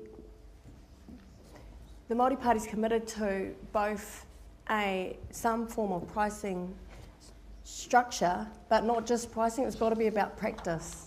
And I keep harping on about that. We've got a whole lot of conversation here tonight about how we're going to price things differently, but unless we change our practice, some of that is going to negate against it. Everything in our household is plugged in now. Where are the things that we're going to do about our practice that's going to moderate this stuff? So yet we believe in pricing as part of the solution, but it's not the only solution. We've got to moderate practice, and we've got to get better committed as people to making change. And we're not. We just want to change, and we just want to price it.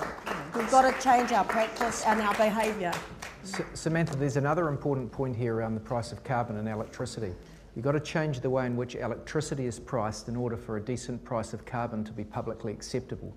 Because at the moment, that price of carbon flows through to the price of hydroelectricity, even though there's no carbon in it. So you've got to change the pricing model for electricity in the way that we describe. Okay, we are coming to the end, ladies and gentlemen, so do hang tight, and we will get to our summing up points in just a moment. But I wanted to raise the question tonight about whether there is a day where climate change will stop being a left-wing or a right-wing political football, and whether there is, as I think you brought up, Ms. Mudden, quite near the beginning of this discussion, whether we will get to a point where we can work together on this in a non-partisan way. And I wonder, Mr. Grosser, whether that is something that you have been working on with your portfolio over the last 5 years. Well, I think David and I would agree on the importance of what you've just said. I actually also, with Moana Maki, had a discussion with a number of colleagues in a similar discussion like this recently, in which, at least from National and Labour's point of view, we agreed that the situation politically has improved radically over the last 10 years.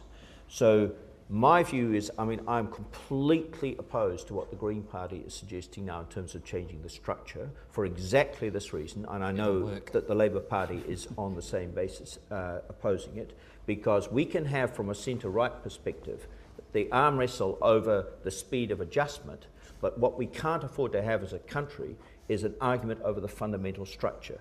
Just look across the ditch at the disaster that is climate change policy. This is because the far left and the far right in Australia have never found a room for compromise on the structure of the policy. I don't think Labour and National will ever agree on the speed of the adjustment, but that is manageable within a democratic framework. And I think what you've said is a vitally important point, and I hope people here really reflect on this. But Tim, your ETS is a disaster because it's not reducing greenhouse gas emissions, is it? The It's increasing ETS them. It's is a subsidising them. perfectly sensible policy framework. It was designed by my colleague over there. If I could and give a it compliment. works on a very inadequate basis Well, it doesn't at the stop current the fact that carbon it's not price. working. So there is subsidising nothing wrong with No, the but structure the of national the government policy. could have done something Mr. worse Parker. here, and that was abandon the architecture, because that's another big political fight that we don't have to go through Yeah. again. We actually have to just get the price right. We've actually got the mechanism for a price, it's just that the price is wrong. And can I just add to this, because I was the person who said this is a large enough issue that it requires cross-party. And what unfortunately we're seeing here is actually the two major parties deciding that they know everything and that they are going to not Actually, even you voted enter, for it not too. even New enter Zealand a First room. voted I'm for not the talking ETS. about what we voted for, but you guys won't even enter a room to have a conversation. And everybody here has the benefit of the country at heart. But particularly, it's been difficult. I've got to say, it's been more difficult getting the Nats in the room for the Aotearoa Quality Group or anything else over the last 3 years down in Parliament because of this arrogance that you know everything. So what we want is a conversation, a cross-party and consensus decision-making that MMP was supposed to give us to come up with a solution for the nation. Okay. Given your point, Ms. Martin, you know, we've heard from Bill English just recently, and this is a direct quote, this is not an issue. Climate change is not an issue, there are more pressing concerns. So what will it take to get you politicians to come together? I mean, what will we have to see for climate change to come to the fore politically? Stop the finger pointing and just get on with the solutions. Stop pointing the finger and having this conversation about why is it happening, da-da-da. Take the Auckland Wharf measurements about the amount of water that has risen over the last 100 years, something really practical and really basic that all of us can understand. The water's rising. Let's just come up with solutions. Okay, right. At this point, I'd like to bring us to a close. I'm going to give each of our candidates the opportunity to make, and I stress this, brief closing remarks. So, yeah, just to sum up in a sentence or two, really, why should our self-described climate voters give you their vote? And I'd like to start with Mr. Minto from Internet Mana. Oh, kia ora everybody. I think it is the greatest moral issue of our time at an international level. And I think New Zealand can punch well above its weight. We can be a world leader. We should be a world leader. And if you vote for Internet Mana, you vote for good policies on the climate, and you also vote to bring activists into Parliament who are seasoned activists, who are able to work with politicians and other parties inside Parliament, but work with community groups to build real campaigns that will bring much quicker change than if we relied on our major political parties. Thank you, Mr. Minto. I'd like to go now to Ms. Tuani from the Māori Party. Kia ora. Ko ruapehu te maunga, ko wanga nui te awa. We are mana whenua. We have an obligation to look after the land that provides for us, the rivers that feed us. As Māori, as iwi, as people who belong to this land, we're totally committed to protecting it and working with whoever shares our values, actually, to make that land prosper and look after us.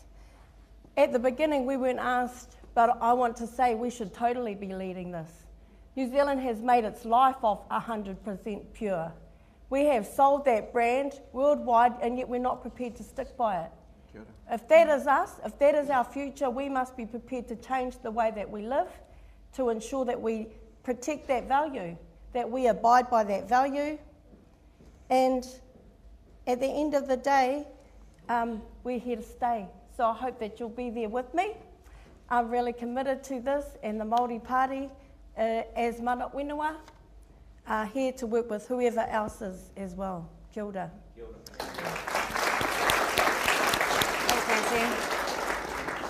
Can I go to Tracy Martin, please, from New Zealand First? Kia ora. So the New Zealand First perspective, we really want to work across party to develop some strategies, some research programs, some targets. We want to achieve a fossil carbon reduction that is relevant to New Zealand, and we want to do it by something similar to the 2008 UK Climate Change Act. And to do that, we need to have a wide open conversation with different political parties, the business community, universities, and our citizenry. So I hope that you'll go and have a look at the New Zealand First Manifesto online, and I hope that you will see that New Zealand First is committed to making this change. Kia ora. Thank you. Labour Deputy Leader, David Parker. I think New Zealand's made some progress in this space. We've actually made more progress than some countries have made, even though our emissions have been increasing and a lot more needs to be done.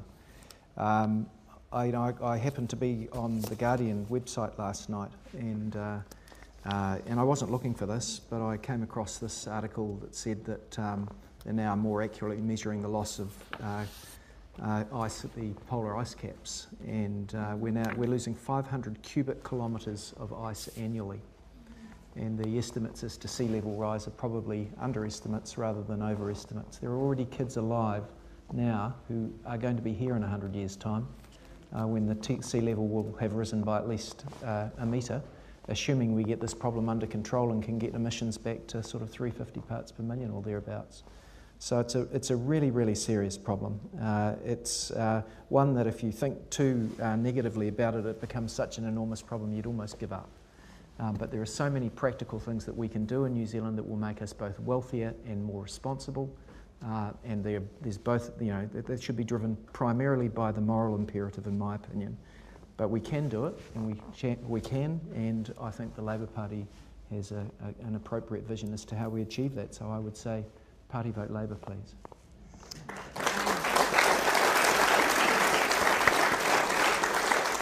Minister Grosser. Samantha, I didn't come down on the last sharp. So when you asked me to address this audience on why you should vote party, vote national, I came here on the assumption that there was not a single vote in this audience. Okay. And I'm glad to say that nothing tonight that's happened has disabused me of that assumption. Beware some gratuitous advice. Beware of what political analysts call confirmation bias. You would find it quite interesting. You would find it quite interesting to do some things that I've done, which are, in one way, very similar than here tonight. Going into a meeting of 200 New Zealand farmers who think this is a UN conspiracy, nothing real is happening, and why doesn't the National Party abolish the national MPs? Let him have his time. And trying to carry a part of New Zealand that is not represented in this audience. So actually, there is a role for a centre-right position on this. It's not the role that you want. There is a role for a centre-right party here in this vital debate, because you can probably gather through my own responses that you don't have to convince me that this is a huge issue the international community has to ponder and deal with in the long run. So we have to carry a bunch of people who are not really your type of people. We're thinking we're doing that reasonably successfully. The second thing is that we are making a huge effort on the international front. And I really think you've got to understand that the core solution will never be found until we get far broader participation from the 89% of countries, including the United States and China, which have been outside the Kyoto framework, into starting down this road. Thank you, Climate Change Minister Tim Grosser. And finally, Dr. Russell Dorman, Green Party co-leader. Well, I mean, this is the greatest challenge, and it's the greatest opportunity. I mean, we could end up with a high-tech, low-carbon economy that prospers, as well as reducing our greenhouse emissions. So it's also, it's tremendously challenging, but it is also a great opportunity to actually go down this path. The Greens have been really strong about this for many years, and obviously we've stood up about climate change consistently over many years. The climate protection plan that I launched at our AGM back in June, I think was a really it was a great piece of policy, I think, because it both really addressed the issues, but also tried to figure out how do we reach out to everyday New Zealanders so that we take them with us on climate change and climate change action. So yeah, I'd say for a cleaner, fairer, smarter New Zealand, love New Zealand and party vote Green.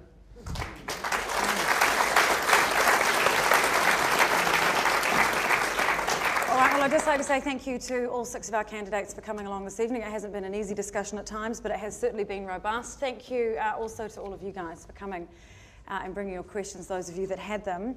I would implore you, please do stick around for a drink.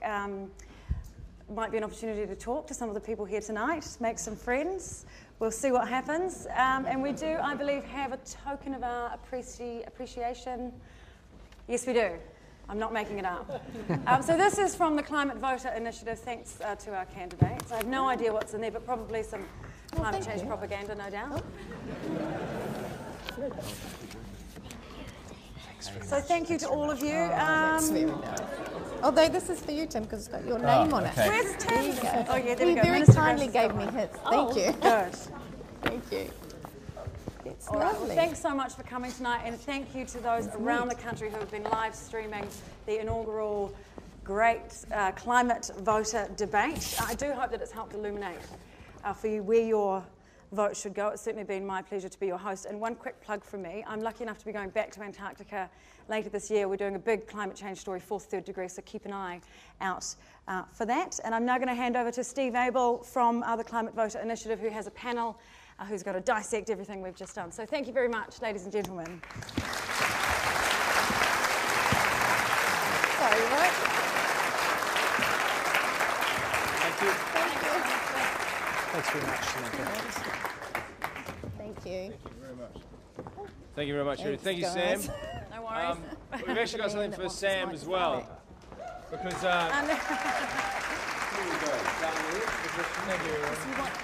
Oh, the mics. Sam has been a complete champion on this because she... You have to talk into the microphone. Yeah. Is it on?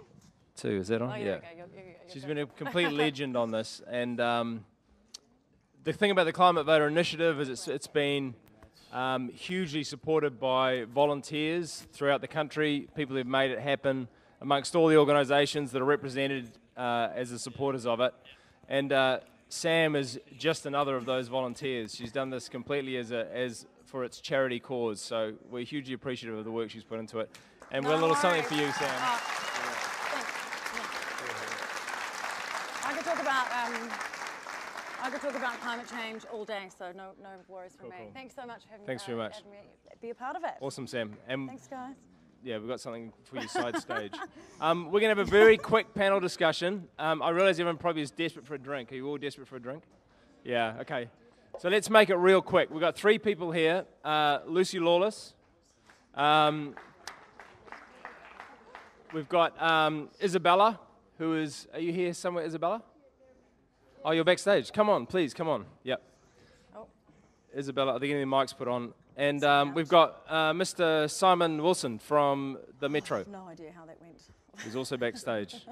Oh, hello. Does anyone have comments from the audience on how they thought it went tonight? See you here. I think it's always hard to know when you're in it. But Did anyone have their potential voting position changed by tonight? I have a mic here if someone needs it. Do you need a mic? No. Okay. You did. Sir, would you like to say how it was changed? You don't have to. Good try. Come to the fore. I need to find out more about this stuff. Right.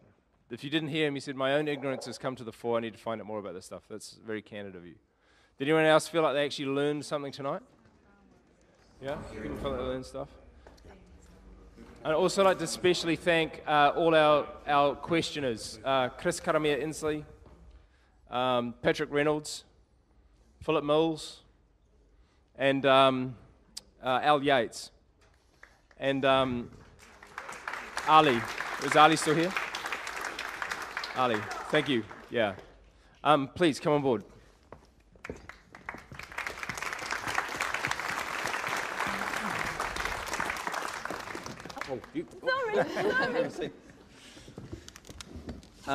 Thank you all for being here. Well, I'm actually going to start with you, Isabel, because you're a high school student. You're 17 years old. You don't actually yet this election have the ability to vote. I actually do. I turned 18 10 days ago. Oh, boom. So I am voting, and I'm very happy to vote this election. Right, cool. Okay, well, without necessarily declaring what you're going to vote, because This is a genuine attempt at a non-partisan reflection. But was there anything tonight that particularly struck you about what was revealed by the politicians? Yeah, well, I guess from a young person's perspective and representing people who cannot vote, and my friends, I mean, none of them are voting, and they're relying on me to make an informed decision this year and to vote for a political party who will, take a really strong action on climate change, which is so overdue and so urgent.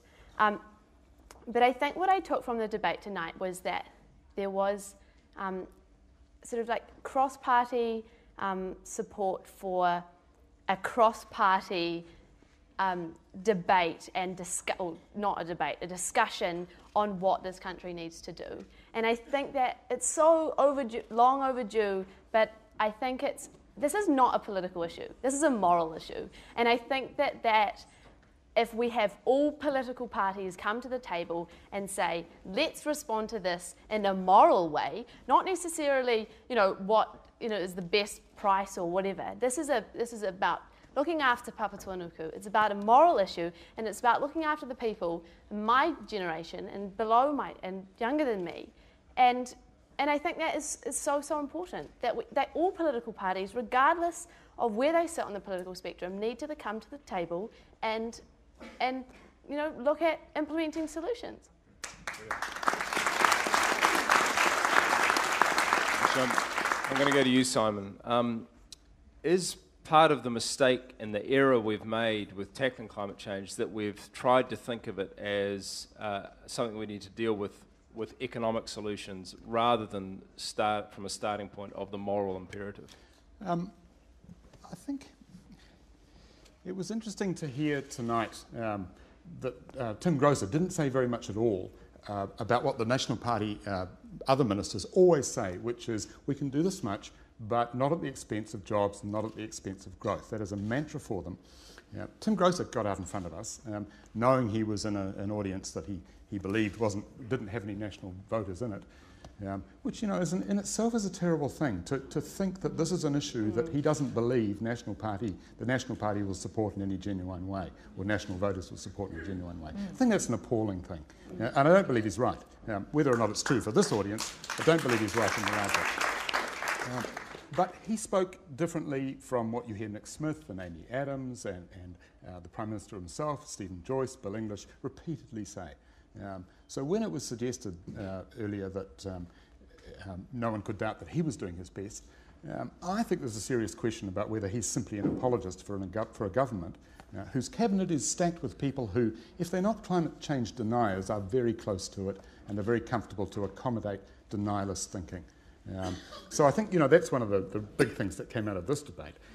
It ought to be true that this is one of the issues that divides National from Labour. And it comes down to what David Parker said, will there be a price on carbon or won't there? Now, it's a very simple issue really, because if there is a real price on carbon, a whole lot of other things flow from that. I say it ought to be true because although on the one hand it's clear that National hasn't been prepared, has sabotaged the idea of there being a price on carbon, and it is clear that Labour wants to reinstate that, it's not at all clear that Labour will do as much as David Parker says they would like to do. And where Tim Grosser is, as I said before, perhaps an apologist for the National Party, David Parker is a very good spokesperson for a party that may not do as much. And I remember, back less than 10 years ago when the price of petrol started to go up seriously under Helen Clark's government, they brought it down again. They legislated to bring it down again.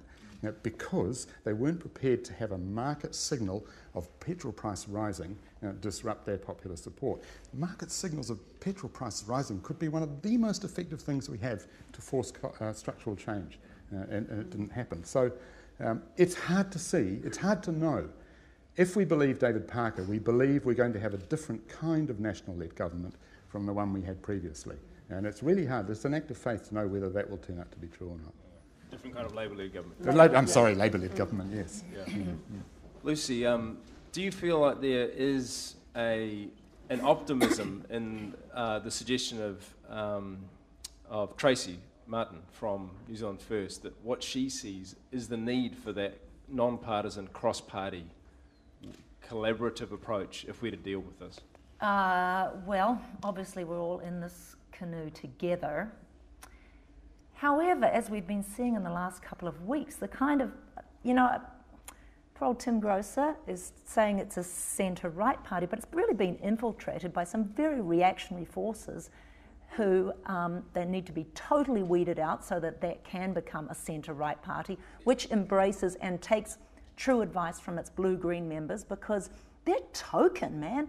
I went on their website and I loved what I saw. I was like, shit, man, if that was the party, I might have to vote for them. But then I noticed, it's just like a little advisory team.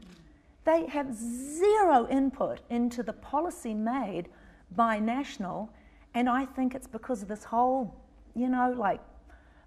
rich dudes and some, Kathy Odgers for help, holding hands around the world, just keeping a stranglehold, keeping things back last century. It's so last century. In fact, the fuel is Dickensian, and they're really they're having a hard time giving up because they're looking forward not to the next 50 years, but just to the next dividend payout, and it's disgraceful. So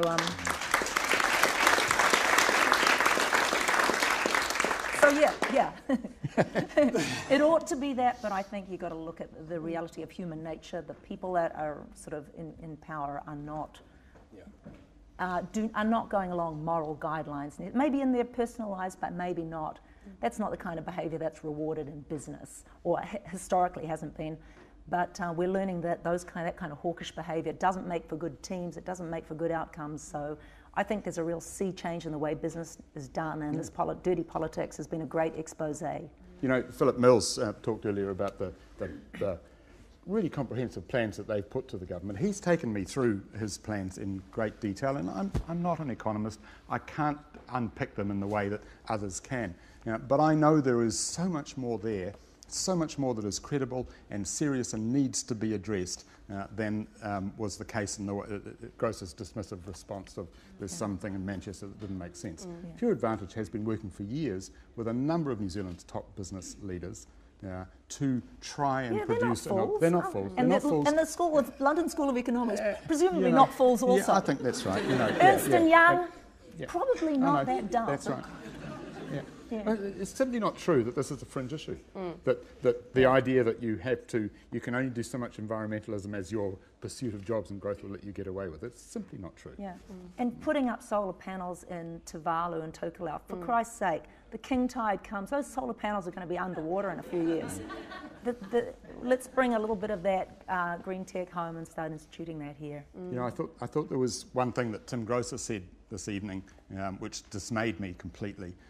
And that's the line that we can't propose or support agricultural emissions being taxed, because that would mean that we, as the most efficient producer of agriculture in the world, would be penalised.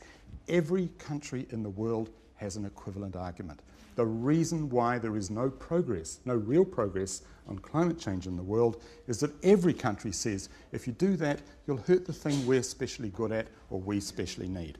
And until that kind of thinking is overcome, we are not going to make progress. I felt like I understood his point of view, though, because he's a bit like my dad, and it's like, but that for him, he's calculating the zero-sum game. If we're not making lots and lots of milk powder, America's going to make it, and so we might as well, keep building up and take as much of the pie as we can. But that's just wrong thing, because we're all going to lose. What I wanted to say to him was, but Tim, we don't have time. He's waiting for technology to come in and save us. We don't have time. I mean, I just want to slightly step in and defend Tim Grosser here at this point, because, I mean, is it that he is one of the people in a party where he is up against it? And I think he was very much alluding to that. And within that party, the power holders of that party are the Stephen Joyces and the Jerry Brownlees and the Bill Englishes, and he's just not at the head table in the way that is necessary for this issue to actually be taken on board by the National Party. But is it possible that we can see some hope in our country where we have a potential Conservative party who are able to get the idea. I mean, we've got a much better situation than the Conservatives in Australia. Yeah.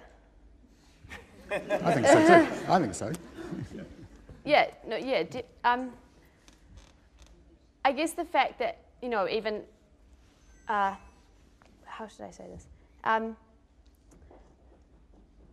I think from like, you're completely right. Tim Grosser obviously has some, you know, he's heartfelt in this situation. But he is within a national party where there are ministers who are saying, well, is there even an issue, which is what planet are they on? But I think that, yeah, it's sad that he's not one of the key players, and that they have not prioritised climate change to be one of the key ministerial positions. The DNA that the National Party wants us to believe they have is we are the reasonable people. And if you look at their history, reasonable, good-hearted who do progressive things. You look at their history, Doug Graham on treaty issues, I think back to some of the arts ministers they've had, there are a whole lot of areas in which they have been that. Tim Grosser, I think not so much, you know. The reason why I think there is hope, if we do continue to have a centre-right government, I think there might be hope, is going back to that thing Grosser said at the very beginning of his speech, where he said he really wanted to say he respected and applauded the work that activists had done. And then went on to say, very nice to us, of course, what he then went on to say was, but now, of course, it's time for a more, I think he used the word, a more subtle approach. That's not true. We need a lot more activism, because the activism, the popular sentiment, the expression of popular sentiment everywhere it's possible will be what drives the national government to do better. That's what activism is. Yeah.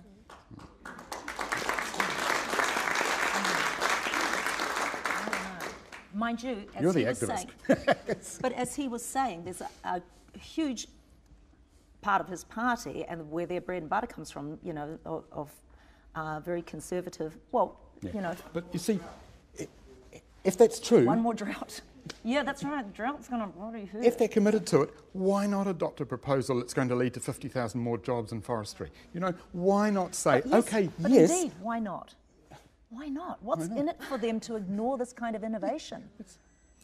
Because if you restructure the economy, is it TPP? Is there something in there that they're feathering the nest for who would know? The bloody half banditry to come? Is it ideological? Because it seems like if you do the maths on it, the value of, you know, Chris's forestry economy or the renewable energy economy, where we have a know-how and an ability. It seems like the sums add up a lot better. The presentations maybe their friends don't participate. With the oil and gas economy, we're talking about relatively small royalties, relatively few jobs. Is it an ideological problem? Is that fundamentally what it is? It doesn't need to be. You won't get out of a national-led government any kind of radical restructuring of the economy in any way, unless it's... In fact, you won't get it in any way. Even including to the right, because they'll stay in the middle. From a Labour-led government, it's not clear whether you will or not, but whatever reforms a Labour-led government would introduce would remain in place under the next national government. That's the way the history of our politics works in this country. Labour reforms, national beds it in. It's very rare that it's happened the other way around. Well, that's interesting. So look, we promised we'd wrap up at about 9 o'clock, so I will invite you each to make any sort of final comments. I do want to quickly acknowledge that Sam Johnson from the Volunteer Army in Christchurch was going to have a question here tonight. He couldn't be here. He is a self-declared National Party supporter who really cares about climate change. Had he been here, and no one else seemed to pipe up, there would have been National Party supporters in the audience. And he won't be alone. And he represents...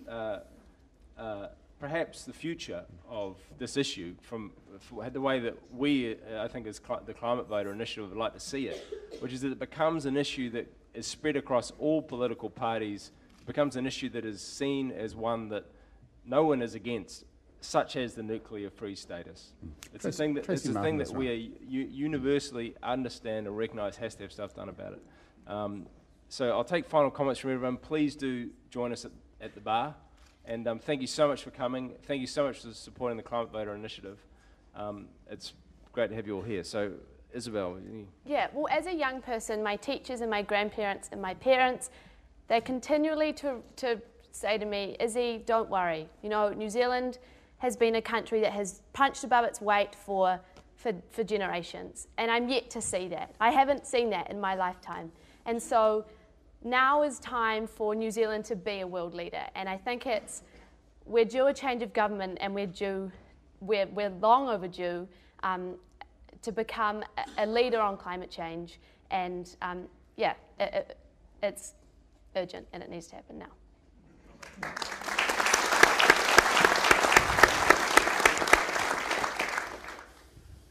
I've been a mother since I was 19, and everything I do is in the service of sort of anti-child abuse issues. And I think this is a massive case of intergenerational child abuse, to hand them a volatile, dangerous planet. And to leave it to them, that's a terrible abrogation of our responsibilities. And furthermore, I want to say to every government official that the worst thing you can do for our economy is to ignore climate change. So get on the job. You wanted it, step up. Work for us.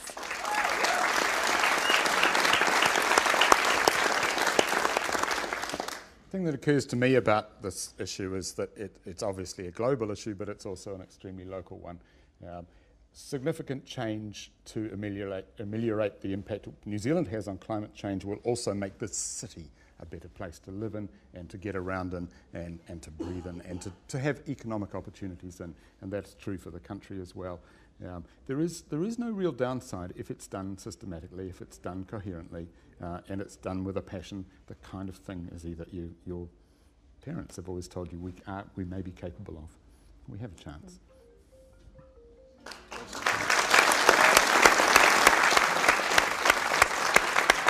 Thank you all very much. Thank you very much. And we'll see you in the local body elections and possibly in 3 years from now at the next Climate Voter event. So make sure your friends sign up. Thank you. Thank you. She's 18 now. You can give it to her, yeah. You're 18? Yeah, give her a bottle of wine. Thank you so much. Okay, Steve, thank you. Thank you so much for that short notice. No, it's okay. Yeah.